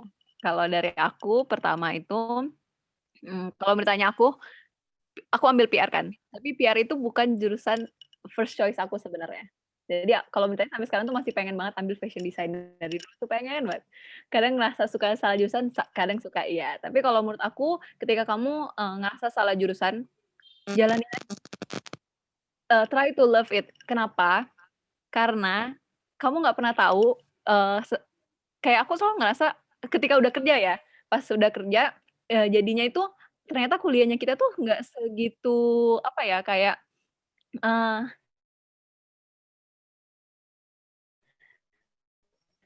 kakakku tuh dia tuh ngambil IT, dia tuh sampai udah lulus dengan GPA 4, tapi dia ternyata nggak suka sama IT. Ternyata dia sukanya sama bisnis. Kalau misalnya aku nanya dia, "Lu nyesel nggak sih? Kenapa lu nggak ngambil bisnis aja kuliahnya?" Nah, terus habis itu jawabannya dia adalah, "Ya nggak apa-apa sih, karena apa yang udah dia pelajarin dulu ternyata bisa ngebantu apa yang dia bangun sekarang." Jadi ini bakal balik lagi ya, tergantung kalau misalnya kamu misalnya mau jadi dokter ya, masa sih kamu ngambil jurusan lain gitu kan, mungkin kamu bisa nggak apa-apa berubah haluan, it's okay. Tapi kalau emang masih industri yang sama, masih connect, nggak apa-apa. Apalagi udah di tengah-tengah ya, kayak kita tahu kita kuliah di situ, kita ketemu sama orang yang bisa bantu kita ketika kita ngebangun kerjaan kita yang lain. Misalkan kayak aku ada temen, dia itu jurusannya bisnis, tapi dia masuk di dunia kreatif. Kayak kerja di, kreatif di TV gitu. Jauh banget kan aku suka mikir, "Kenapa lu nggak belok aja jurusannya?" Tapi ternyata dengan dia kuliah bisnis di kampusnya dia tuh malah punya koneksi temen-temennya dia gitu, yang ngebantu dia. Jadi kayak yang nggak apa-apa itu bakal bawa kita kemana. Tapi kalau emang ternyata masih awal-awal dan, jurusannya juga yang beda banget, yang butuh skill yang dipelajarin, mending, belok aja nggak masalah kok. Ada juga orang-orang yang akhirnya temen aku yang dia ngambil PR, terus ternyata dia pengen, desain, pengen graphic design, terus akhirnya dia semester 2 ganti, ya nggak apa-apa, mumpung masih muda, it's okay gitu. Tapi kalau emang udah di tengah-tengah, udah akhir, menurut gue sayang sih kalau dilepas gitu aja ya, kayak nggak apa-apa, selesain dulu aja. Nah, sama paling, sesimpel ini deh, pas kerja ya, semua yang kita pelajarin waktu kuliah, itu sebenarnya nggak kepake. Nggak tahu sama Kak Adit kayak gimana, Ilkom kepake atau enggak, kalau gue sih pas kerja di agensi, itu beda banget gitu. Tapi apa sih yang kepake? Mentalnya, mental ketemu dosen, mental ngerjain tugas pas ketemu klien. Ya ilmunya sih tinggal Google aja sebenarnya kalau cari ya, kecuali ini kecuali jurusan-jurusan yang kayak dokter gitu kan beda. Tapi kalau jurusan-jurusan yang sebenarnya bisa kita pelajarin sendiri, ya teori-teorinya tuh kalau kita bingung kita ngapain sih, kita nggak buka buku kampusnya kita kok waktu kita udah kerja, kalau kita bingung kita nge-Google loh. Kalau kita nggak tahu satu istilah ini kita nge-Google gitu. Jadi bukan soal, teorinya kalau menurut aku, tapi ya experience-nya. Sama kayak orang nanya, "Duh ngapain sih gue belajar math kalau gue nanti kerjanya nggak berhubungan sama matematika," gitu. Ya, eee, apa ya, kayak experience-nya untuk, belajar menyelesaikan masalah, experience-nya untuk, ngadepin, guru, ngadepin dosen, itu yang ngebawa kita ke kehidupan sebenarnya gitu kan. Jadi kalau menurut aku, kalau misalnya bingung, jurusannya, kalau udah balik lagi case by case ya, kalau udah di tengah-tengah, udah mau akhir, kelarin dulu aja. Kamu pasti itu akan berguna kok, pasti. Someday itu pasti bakal berguna, it's okay. Tapi kalau emang beda banget, terjun ke industri yang lain, eee ya udah belok nggak apa-apa, atau kalau mau dikelarin dulu baru ambil lagi nggak apa-apa, atau kalau masih di semester awal terus mau langsung ganti juga nggak masalah gitu. Tapi kalau emang nggak memungkinkan nih orang tua pengennya ini gitu kan, kayak ini segala macam, jalanin aja, it's okay. Jalanin aja, belajar suka sama itu pasti ada kok hal-hal yang bisa, kita sukain. Temen aku juga ada yang pengen banget jadi dokter, tapi nggak masuk, akhirnya dia ngambil bisnis. Awalnya dia sedih, tapi lama-lama dia mulai ngelihat, seru juga ya, terus dia mulai suka dan akhirnya goals-nya dia malah berubah. Ya udah gue nggak perlu jadi dokter, tapi gue bisnis yang berhubungan sama, medical gitu. Kayak kita nggak kayak apa ya, kayak dalam pekerjaan itu nggak ada batasan-batasannya, kita bisa, eee, berkreasi se se apa ya, out of the box itu kan. Jadi nggak apa-apa sih jalanin aja, Margaretha. Iya. Mungkin seperti itu. Jadi menurut Karini ini, kalau misalkan semester awal-awal bolehlah ya Kak berbelok. Iya, Tapi nggak kalau apa-apa. misalkan emang udah semester 2 sayang jalanin aja. Emang banyak banget sih Kak yang kayak gitu, yang ngerasa salah jurusan kayak gitu. Fenomenanya sering banget aku juga kunjungin. Jadi menurut tipsnya dari Karini jalanin aja dulu kalau emang udah nanti seterusnya bisa jadi aja nanti ini tuh adalah emang ajang untuk nanti kehidupan selanjutnya ya, Kak. Yes. Terus selanjutnya ada pertanyaan dari Margaretha Hia Jakarta, Kak Adit. Kakak kan berhasil survive dari quarter life crisis. Pernah nggak sih Kak mengalami hal tersebut karena keluarga sendiri? Lalu kira-kira saran apa yang bisa Kakak berikan kalau kita sedang down oleh kalimat keluarga sendiri? Makasih Kak. Oke, silakan Kak Adit ya. Halo Margarita. soal itu emang yang bikin down-nya parah sebenarnya keluarga sih, karena emang sebenarnya apa namanya? Tadi mau klarifikasi dulu bentar ya. Mau negeri atau swasta sebenarnya mau apapun nggak masalah, nggak harus negeri, nggak harus swasta. Itu tergantung oknumnya. Untuk menjadi pribadi yang lebih baik itu tergantung oknumnya, bukan instansinya. Mmm, Kalau misalkan ngomongin soal itu sebenarnya yang bikin down parah emang keluarga. Jadi emang karena mayoritas dari keluarga inti maupun saudara, apa namanya, itu rata-rata negeri semua gitu. Jadi, bilang cuma gue doang sendiri yang swasta. Terus gue sekali nyinyiran kayak misalkan, "Oh, kuliah di UP, oh iya narkoba ya?" Misalkan kayak gitu. Hal-hal yang sepele kayak gitulah. Terus kalau nggak sepele sih berat itu. Terus apa namanya, kayak misalkan dia juga bilang, "Kuliah di sini ngapain gini-gini, itu mau jadi apa?" Gitu gitu gitu gitu tuh. Banyak sekali cacaan kayak gitu. Ditambah lagi, dengan bawaan pas lagi masa SMA. SMA juga termasuk apa namanya, mayoritas anak-anaknya di negeri semua kan. Jadi kayak ya udah jadinya benar-benar jadi minus sendiri yang udah dari lingkungan SMA kayak gitu, terus keluarga apa, memberikan pressure yang benar-benar ya menurut saya sih parah, menurut saya sih parah. Eee, jadi di situ apa namanya, membuat saya ya udah nggak bisa ngelakuin apa-apa juga, nggak bisa ngelakuin apa-apa, jadinya cuma diem, cuma bener-bener dengerin, bahkan sampai apa namanya, saudara yang lain pun bener-bener definisi ngatain saya tuh yang ngatain, entah bodoh lah, entah entah pokoknya intinya kata-kata nyinyir lah kalau kalian tahu. Nah, gimana caranya bangkit ataupun selesai dari situ ya apa ya, nggak bisa, susah sih dijelasinnya. Sebenarnya lebih ke waktu. Ya udah, sabar, entah beribadah, itu udah pasti beribadah, apa namanya, ya apa, self healing-nya ya cuma pada waktu itu ya mungkin sekedar main ataupun apa, menggeluti apa yang gue suka, kayak misalkan saya suka desain, lebih apa namanya, fokus buat desain ataupun apa, belajar lagi suatu hal yang baru, mencoba melupakan walaupun tetap bakal keinget pada akhirnya nanti. Karena menurut saya untuk apa, untuk mengatasi itu hanya memberikan hasil. Jadi, dalam arti hal gini, kita dapat cercaan atau dari orang tua kayak ataupun dari keluarga besar ya kayak, "Kok gini gini gini," itu kan tekanan besar tuh. Nah, cara mengatasi itu sebenarnya cuma kita memberikan hasil yang terbaik aja buat mereka. Contoh misalkan kayak IPK yang bagus, organisator mungkin, ataupun, apa namanya, membuat ya entah kayak kayak saya pun kan membuat usaha, walaupun sebenarnya usaha pun sekarang aja pun masih diberikan tekanan kayak, "Ah, usaha doang paling kan juga nggak bakal lama." Itu udah saudara saya pun juga pada bilang kayak gitu semua. Jadi kayak intinya meremehkan banget lah karena saya swasta ini.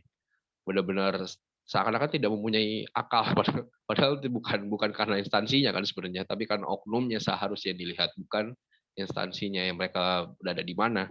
Nah, tapi ya udah, apa namanya, sebenarnya caranya ya udah memberikan hasil dan dengan hasil kayak misalkan, saya bisa bertahan setidaknya sekarang udah 4 tahun nih, baru tuh mereka bertanya-tanya kayak misalkan, "Kok bisa ya kok bisa ya?" Nah, tapi tetap tidak ada pujian, tetap pertanyaannya, "Kok bisa ya?" Kayak seakan-akan tidak menyangkanya, "Kok dia bisa kayak gini sih?" Kayak saya digituin lah dengan saudara saya gitu. Jadi bukan ada pujian, "Wah hebat ya," karena mungkin emang definisi saya benar-benar sendiri yang di swasta, kalau apa namanya, untuk kuliah. Dibandingkan sosial dan sebagainya. Jadi kayak benar-benar bisa diremehkan. Tapi cara mengatasinya itu dia. Kalau saya membuktikan, memberikan bukti atau hasil.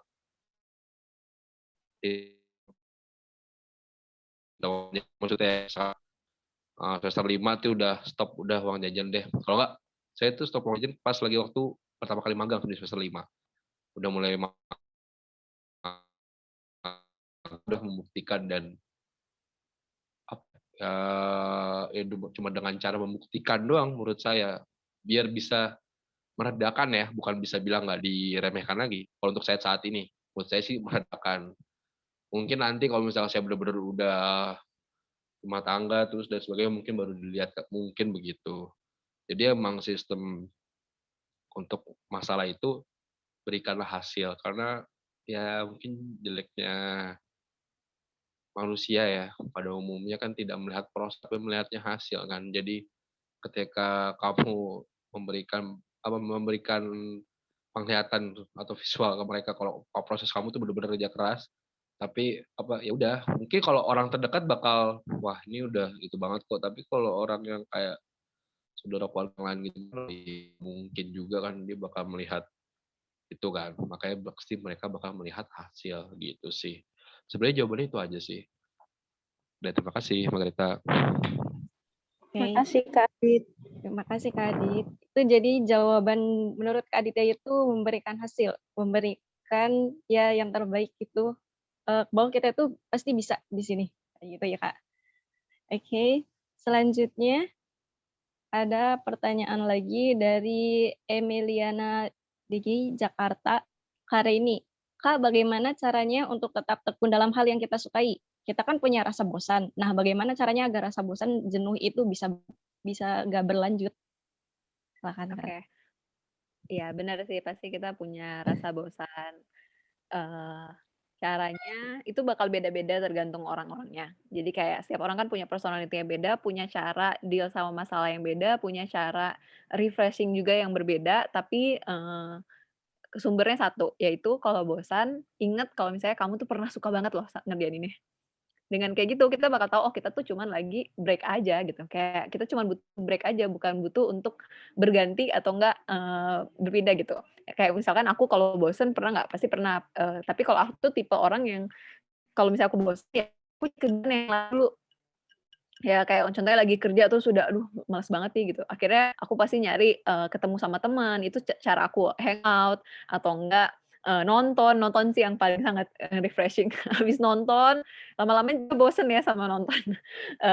Ya akhirnya ya aku balik lagi gitu ngerjainnya. Jadi intinya tuh kalau misalnya kamu ngerasa bosen ya nggak apa-apa istirahat dulu, usah paksain. Kadang tuh kita kita ketika kita udah bosan kita maksain kan, akhirnya kita jenuhnya tuh jadi bukan lagi jenuh tapi udah jadi kesel gitu. Ya kalau emang kita bosan istirahat dulu aja, tapi istirahatnya jangan lama-lama karena kan kita punya deadline, punya tanggung jawab ya kan. Jadi ya udah kita kita, rest dulu aja, rest-nya kayak gimana, rest-nya beda-beda. Ada yang, mungkin rest-nya nonton, ada yang jalan, ada yang, ngerjain kerjaan juga tapi kerjaan yang lain. Kayak misalkan aku bosen nulis ya, kayak kalau di PR kan ada nulis-nulisnya, aku bosen nulis ya, di hari itu aku nggak ngerjain tulisan dulu, aku ngerjain yang lain. Aku, tetap kerja tapi ngerjain yang lain karena udah bosan banget lah gue nulis terus gitu. Nah, intinya bosan tuh bakal selalu ada, tapi malah karena ada rasa bosan itu yang bikin kita tuh jadi, ada rasa semangat lagi buat next-nya. Kayak bikin kita tuh jadi semangat lagi buat berikutnya, Kak. Jadi kalau aku ngerasa kalau kamu bosen, ya istirahat dulu aja, kamu ngelakuin yang kamu suka yang lain, tapi kan pasti ada tanggung jawab yang nggak boleh kamu lewatin ya, jadi tetap tetap apa ya, istirahat, kayak nonton misalkan aku biasanya kalau bosan nonton, 1, 2 series, berapa episode, habis itu aku lanjutin lagi, tapi kalau masih bosan ya udah aku, sambil main HP atau mungkin aku ganti, posisinya gitu. Kayak misalkan kamu ngerjain biasanya, di rumah aja gitu, bosen, oke gue coba cari kerjaannya di luar gitu, atau enggak coba cari ngerjainnya bareng orang gitu, atau enggak aku waktu itu ngerjain skripsi bosan banget nih, akhirnya aku, ngerjain skripsi sambil, nginep di teman aku, kayak ngeganti suasana. Kerjaannya mungkin tetap sama, karena kan harus dikelarin kan, beda beda cerita kalau misalnya kerjaan kita fleksibel, tapi kalau kerjaannya harus dikelarin ya kita coba ganti suasananya. Kayak misalnya aku udah suntuk banget nih, 1 tahun guys kerja dari rumah gitu, suntuk gitu. Ya kalau misalnya gue bosan ya gue coba kerja dengan vibes yang berbeda. Kita coba explore aja vibes yang mana sih yang cocok sama kita. Jadi intinya kalau bosan tuh dilawan, jangan diikutin kebosanannya terus akhirnya tambah stres. Gitu. Semoga menjawab. Oke, terima kasih Kak Reni. Jadi menurut Kak Reni itu, ya kalau bosan boleh istirahat dulu sebentar, tapi jangan lama-lama. Dan akhirnya harus tetap balik lagi, karena kita punya deadline-nya lagi ya. Yes, Lalu, benar banget. kayak gitu. Lanjutnya ada lagi pertanyaan untuk Kak Adit dari HKY5 Jakarta. Gimana caranya kita survive saat banyak yang meremehkan kalau kita kuliah di swasta? Karena kebanyakan swasta itu dipandang sebelah mata dibandingkan kampus negeri. Terus sekali itu gimana Kak Adit untuk menjawabnya? Kalau itu sih kayaknya lebih tadi sebenarnya udah ngebuktiin iya salah satu jawabannya. Kalau di kampus gimana caranya ya kita ngelakuin hal lebih dari orang negeri. Itu tuh menurut saya. Kayak misalnya gini, eh teman-teman gue kuliah di UI dan sebagainya, mereka ya hanya kuliah, just kuliah. Udah belajar saja dan sebagainya. Kalau misalkan saya, gimana caranya lebih? Ya udah, makanya saya membuka usaha, saya organisator iya, saya freelance juga iya, yang dimana mungkin ada yang kayak gitu di sana, tapi saya yakin tidak semuanya. Makanya dengan cara itu membuat saya yakin, oh saya lebih nih. Dengan cara ya udah, apa namanya, dengan cara nggak diremehkan ya gitu, tapi ya apa namanya, sedihnya kita jadi kekurangan waktu entah untuk main ataupun istirahat itu dari resiko sih. Jadi kayak organisator iya, terus apa namanya freelance juga iya, terus eh, kalau bisa usaha kayak entah usaha apapun deh, usaha di rumah atau usaha apapun. Jadi kita membangun opportunity kita tuh dari sekarang.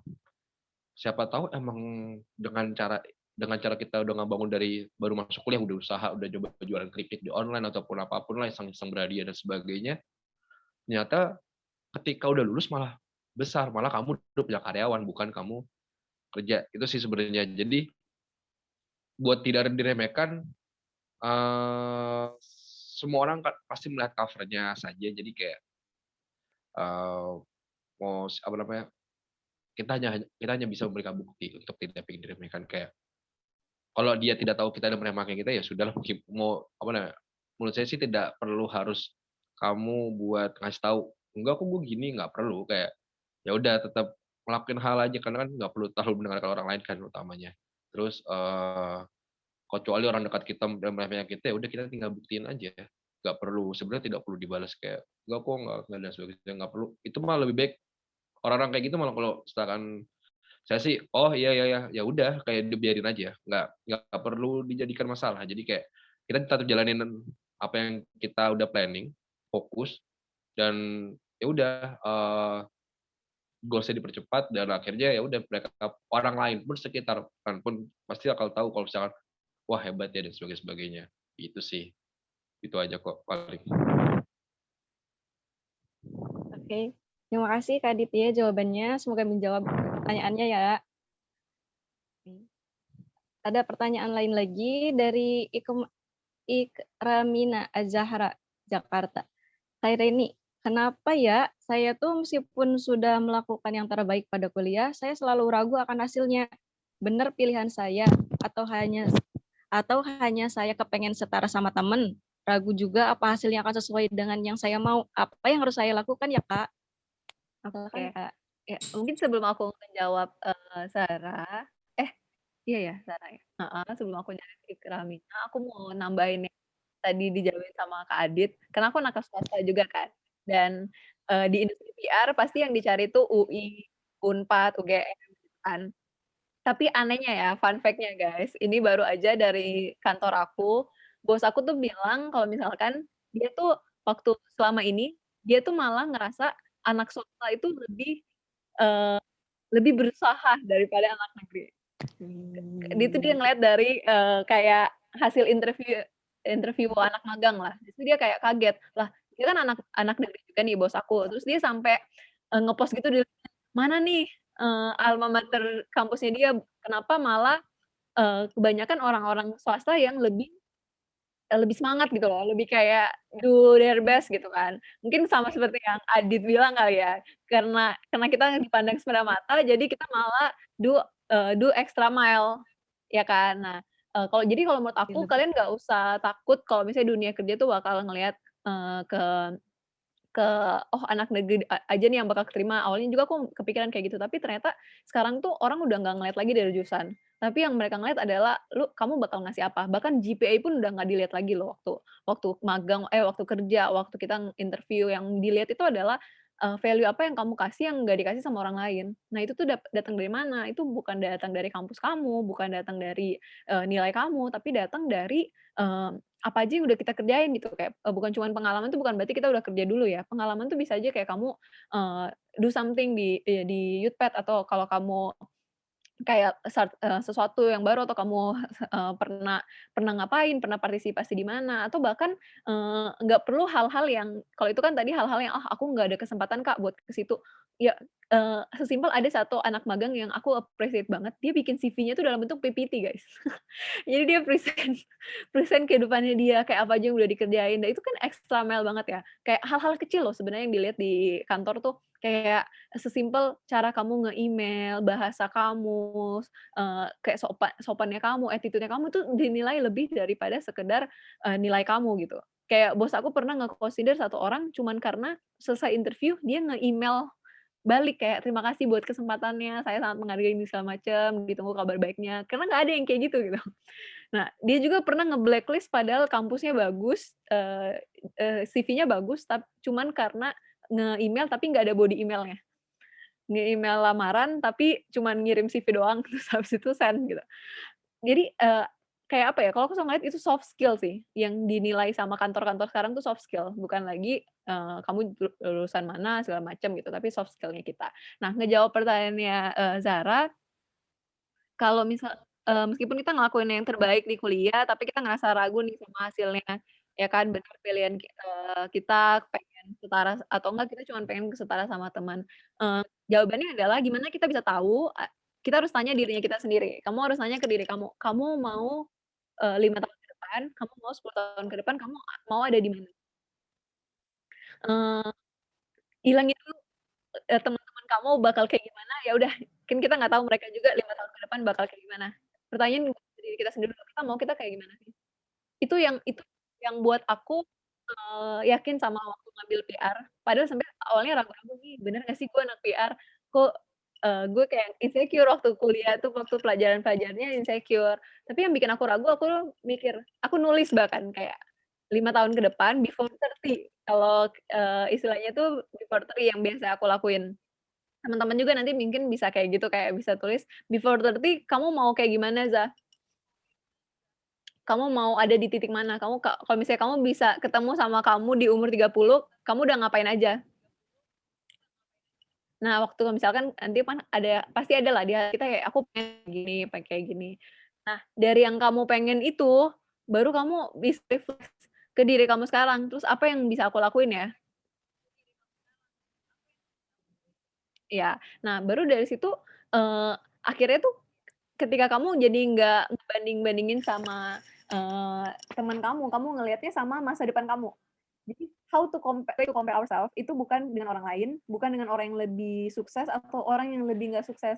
Kan ada orang yang bilang, "Oh, kalau ngebandingin tuh jangan sama yang di atas, tapi yang di bawah supaya kamu bersyukur," gitu kan. Ternyata enggak, cara nge-compare adalah nge-compare kita sama kita di masa depan. Nah, waktu kamu udah nge-compare kamu sama masa depan kamu, kamu seharusnya kayak gimana, di ke depannya, apa yang harus kamu lakuin, ya kan, hasilnya bakal sama atau enggak, it's okay. Ada yang bilang kan, gimana kalau misalnya kayak tadi mungkin, Zara bingung, gimana kalau misalnya ternyata nggak sesuai ekspektasi, aku pengen kayak gini tapi ternyata enggak kayak gitu, gitu. Ya nggak apa-apa, seenggaknya kita udah, kalau aku selalu ngeliat kayak seenggaknya aku udah aiming sesuatu yang gede, kalaupun aku nggak dapet, oh adanya pas 12 setelahnya. Contohnya, aku waktu aku udah, bulan gitu. Kalaupun aku nggak sampai bulan, seenggaknya aku udah di langit, seenggaknya aku udah lebih tinggi dari aku yang sekarang. Jadi jadiin goals kamu itu bukan, buat jadi, "Oh aku bakal harus sampai sana," gitu, enggak. Tapi ya jadikan itu patokan buat kamu tuh jalan. Karena kayak gini deh, ini ya, kayak insight, leader-leader di industri pekerjaan dan segala macam, mereka kalau ngasih target ke anak buahnya, itu nggak pernah ngasih target yang targetnya mereka sebenarnya. Jadi ke ke bawahannya, yang mereka selalu kasih berapa? 75 ya? 100. Jadi kenapa? Karena mereka mau nge-challenge kita untuk lebih. Kalau nanti pas kita dapatnya cuma 60 atau enggak kita cuma dapat 55, kita ngerasa kayak, "Aduh, nggak sesuai ekspektasi nih, nggak sesuai target nih." Padahal sebenarnya kita udah sesuai yang dikasih sama, atasan kita, itu kalau kerjaan kan. Nah, itu pun sama kehidupannya kita. Kayak aku selalu nargetin dari dulu, kalau nargetin lulus nilainya segini gitu. Enggak sih, nggak pernah sih dapet yang sama persis, tapi selalu mendekati itu gitu. Karena kita fokusnya ke situ, kayak manusia itu secara psikolog ya, manusia itu jalan dengan tujuan gitu. Kalau misalnya kamu tujuannya kayak misalkan orang lari ya, kayak gue tuh lari, gue suka lari. Kalau misalnya gue berapa putaran nonstop, lari sampai nggak 10 putaran nonstop, enggak, kadang itu cuma sampai 5 gitu. Tapi kan aku aiming 10, aku bisa kalau aku jadi kita harus refleksi sendiri dulu, kayak nanya kamu mau dari di mana. Karena waktu kamu compare sama diri kamu buat ke depannya, kamu nggak bakal ngeliat orang lain. Karena kamu nggak tahu orang lain ada di mana gitu ke depannya. Ya udah, ke diri kamu ke depannya, itu yang bikin kamu bisa yakin, ini benar nggak sih yang lagi gue lakuin di kuliah. Seperti itu. Menjawab nggak ya, Za? Atau kamu mau case-nya jawab? Nah, untuk acara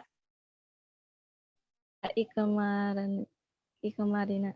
Terjawab ya. Kalau menurut saya sih terjawab. Kayak gitu. Selesai ini, Kak. Tapi boleh nggak sih nanya dulu bentar aja untuk Kak ini sama Kak Aditya, untuk dua-duanya pernah nggak sih untuk Kak Reni sama Kak ngerasain di mana sama tugas kampus atau sama kerjaan capek pengen nyerah aja kayak gitu, pernah nggak? Terus gimana pengen bisa survive-nya kayak gitu, capek kayak gitu. Silakan untuk Kak Aditya, boleh duluan kayaknya. Oke, mungkin cerita dulu kali ya. Jadi tuh kalau misalkan kerja itu masuk jam 8, pulang jam 4 sore. Ya pokoknya setiap hari Senin sampai Jumat ya. Jam 4 sore itu pasti saya langsung ke toko saya buat biasa kontrol jobnya itu dari jam 4 sore ya kira-kira jam 5 lah dari sana, jadi sampai jam 11 malam baru saya bisa pulang, terus besok pagi saya berangkat lagi kerja. Itu setiap hari saya lakuin ya kira-kira 15 jam masih dibilang bekerja ya, kalau enggak di luar 15 jam saya di luar. Tidak capek, sangat capek. Dibilang jenuh ya jenuh juga ya, pasti jenuh. Tapi gimana ya,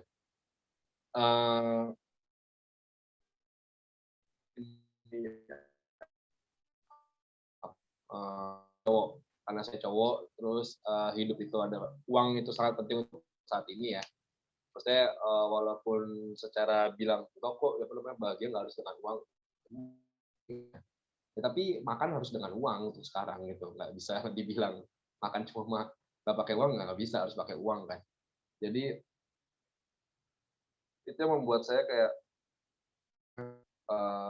saya mencari uang sebanyak-banyaknya bukan sekedar hanya ingin menimbun kekayaan, tidak, tapi karena saya cowok dan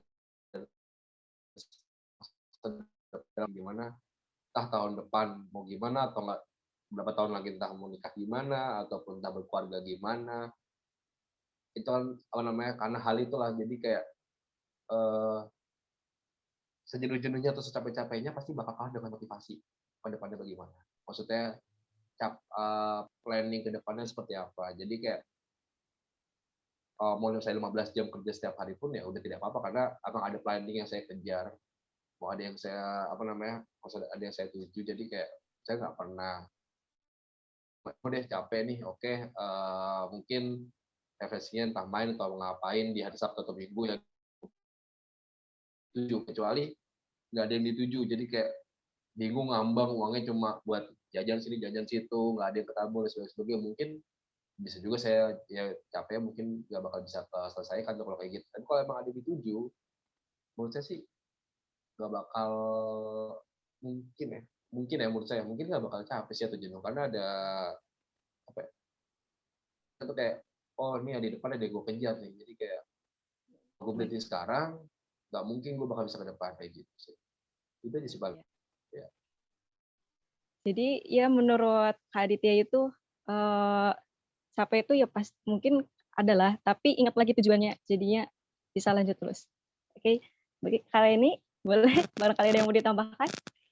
Mantap banget Kak Adit, benar sih, setuju. Kayak goals itu yang bikin kita ya mau lanjut lagi, mau ngelakuin lagi gitu kan.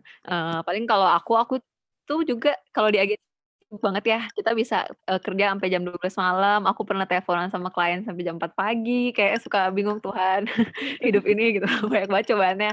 Nah, tapi, yang bikin aku bisa survive mungkin balik lagi ke materi yang tadi, yang dibahasin, dipilih sama Youthpad juga gitu, ya kita ngebalancein kehidupannya istirahat gitu kan. Aku kalau misalnya begadang gitu, siang-siang tetap nonton aja, habis makan nonton, tapi tetap bertanggung jawab sama kerjaan. Itu kayak kita nyari balance-nya kita masing-masing. Tapi kalau bicara capek secara general ya, kayak secara general dalam arti kata, gue mau kemana sih, gitu kan. Balik lagi kayak yang tadi dibilang sama Kak Adit, goals-nya yang bikin kita tuh survive. Dengan kita aiming sesuatu, kita bisa terus bertahan gitu. Ya sama kayak karena apa ya, apa yang kita lakuin tuh jadi worth it. Sama kayak hubungan gitu lah. Kalau emang kita suka gitu kan sama ada perasaan bosan nggak? Pasti ada, perasaan jenuh ada gitu, kayak perasaan, "Aduh, kok gini-gini aja," gitu, mungkin ada. Tapi karena kita tahu apa yang kita lagi perjuangin itu worth it, ya kita bakal terus, lakuin lagi. Mmm.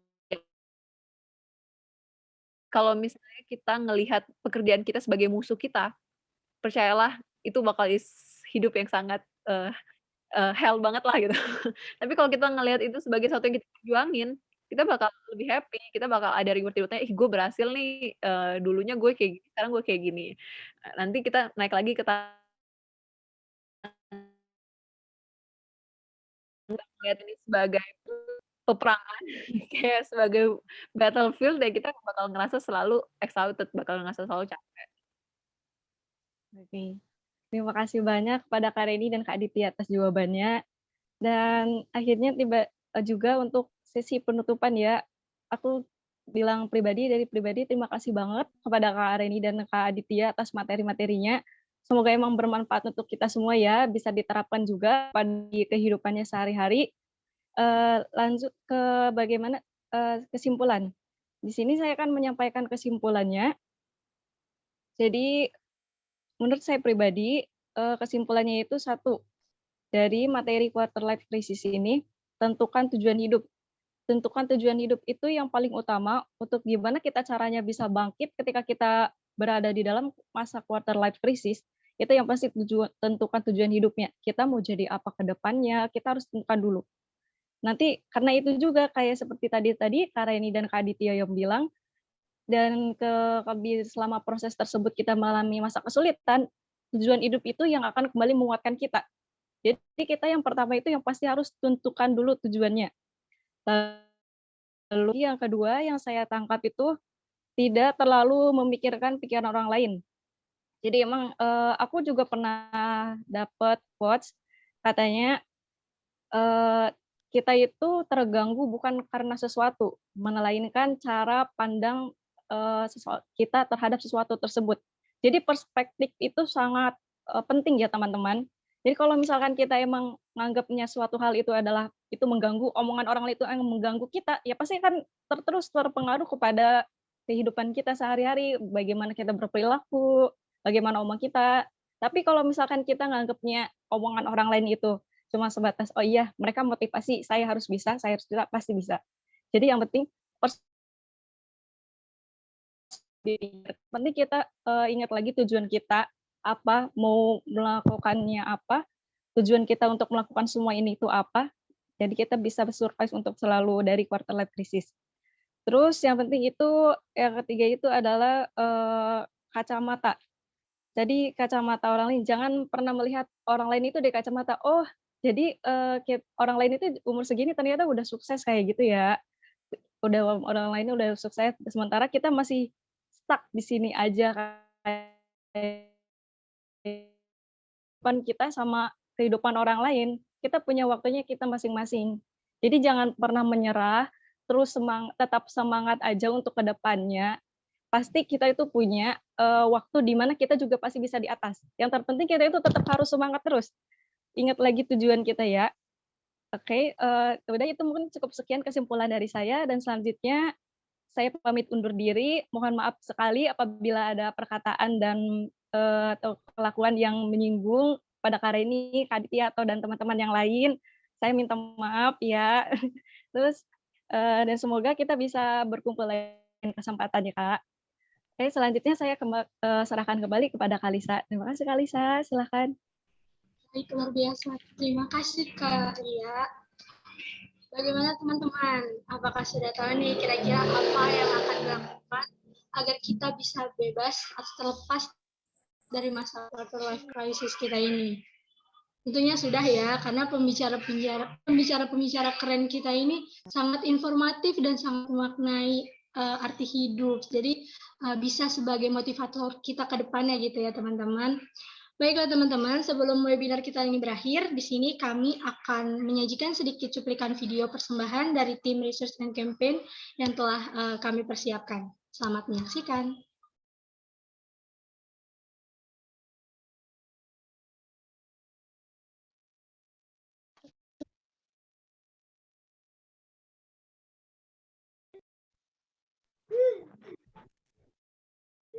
Menjadi dewasa itu merupakan keharusan bagi setiap orang. Sebab tentunya lo nggak bisa. Menjadi dewasa itu merupakan keharusan bagi setiap orang. Sebab tentunya lo nggak bisa menahan laju waktu. Tak jarang itu memunculkan krisis dalam diri lo. Mulai dari pilihan seputar pendidikan, pekerjaan, sampai keimanan. Tak jarang, itu mungkin kerap membuat lu jalan antara mengambil jalur kiri atau kanan. Quarter life crisis bukanlah sesuatu yang harus lo takutkan. Dialami seseorang yang lagi transisi menuju fase hidup berikutnya. Mungkin emang gak mudah buat lo menghadapi krisis perempat hidup ini. Tentunya tantangan yang dihadapi setiap dari lo tuh berbeda-beda. Akan tetapi, percayalah, bukan urusan lu buat menjawab pertanyaan dalam benak lu. Serahkan semua pada waktu, sambil mengusahakan yang terbaik tentunya sob. Kau takkan gelapkan apapun. Kau bisa runtuhkan jalanku, kan ku temukan jalan yang lain. Manusia kuat, itu kita. Jiwa-jiwa yang kuat, itu kita. Manusia kuat, itu kita. Jiwa-jiwa yang kuat, itu kita. Bila bukan kehendaknya,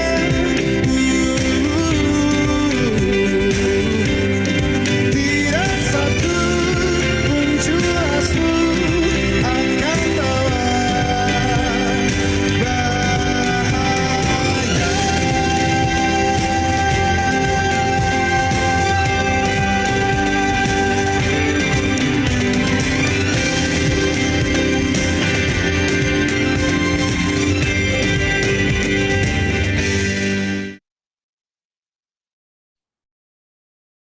Ya, terima kasih para panitia. Baik, teman-teman, saya ingin mengingatkan agar teman-teman jangan lupa mengisi link evaluasi yang ada di kolom chat agar mendapatkan sertifikat yang akan diterima melalui email peserta masing-masing sesuai yang sudah terdaftar pada form evaluasi. Jadi pastikan untuk mengisi kelengkapan data dengan baik dan benar. Baik, sebelumnya kita akan melakukan acara sesi foto bersama. Dimohon kepada para peserta untuk menyalakan kamera dan menyiapkan pose terbaiknya agar dapat kami dokumentasikan.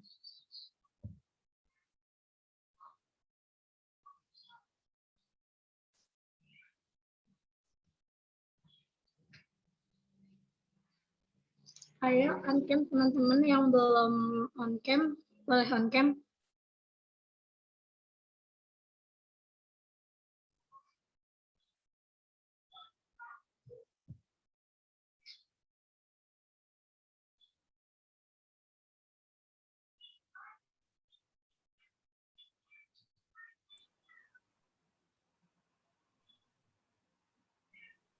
Apakah sudah on cam semua panitia?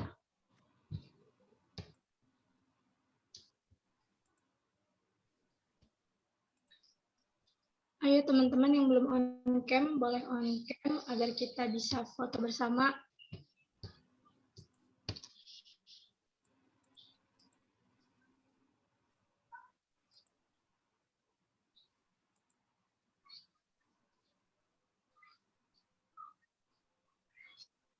Kayaknya banyak yang lagi ngisi link absensi, Kak. Oh, iya, mungkin ya.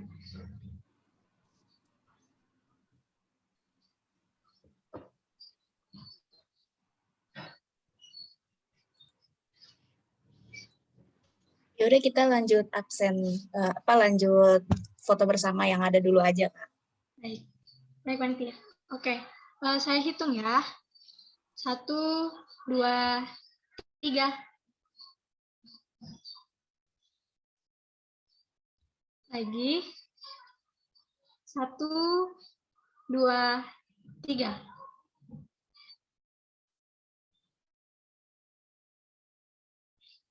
Sekali lagi ya. 1, 2, 3.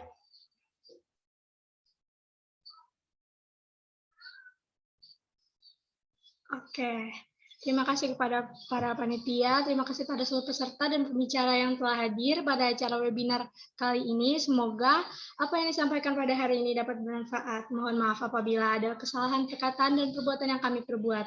Jalan-jalan ke Samudra Pasai, tidak lupa membeli lemari. Webinar Youtube Campaign telah usai. Saya Lisa, pamit undur diri. Salam sehat. Terima kasih. Terima kasih semuanya. Terima kasih, Kak. Dadah. Terima kasih ya semuanya. Oke, sampai nanti.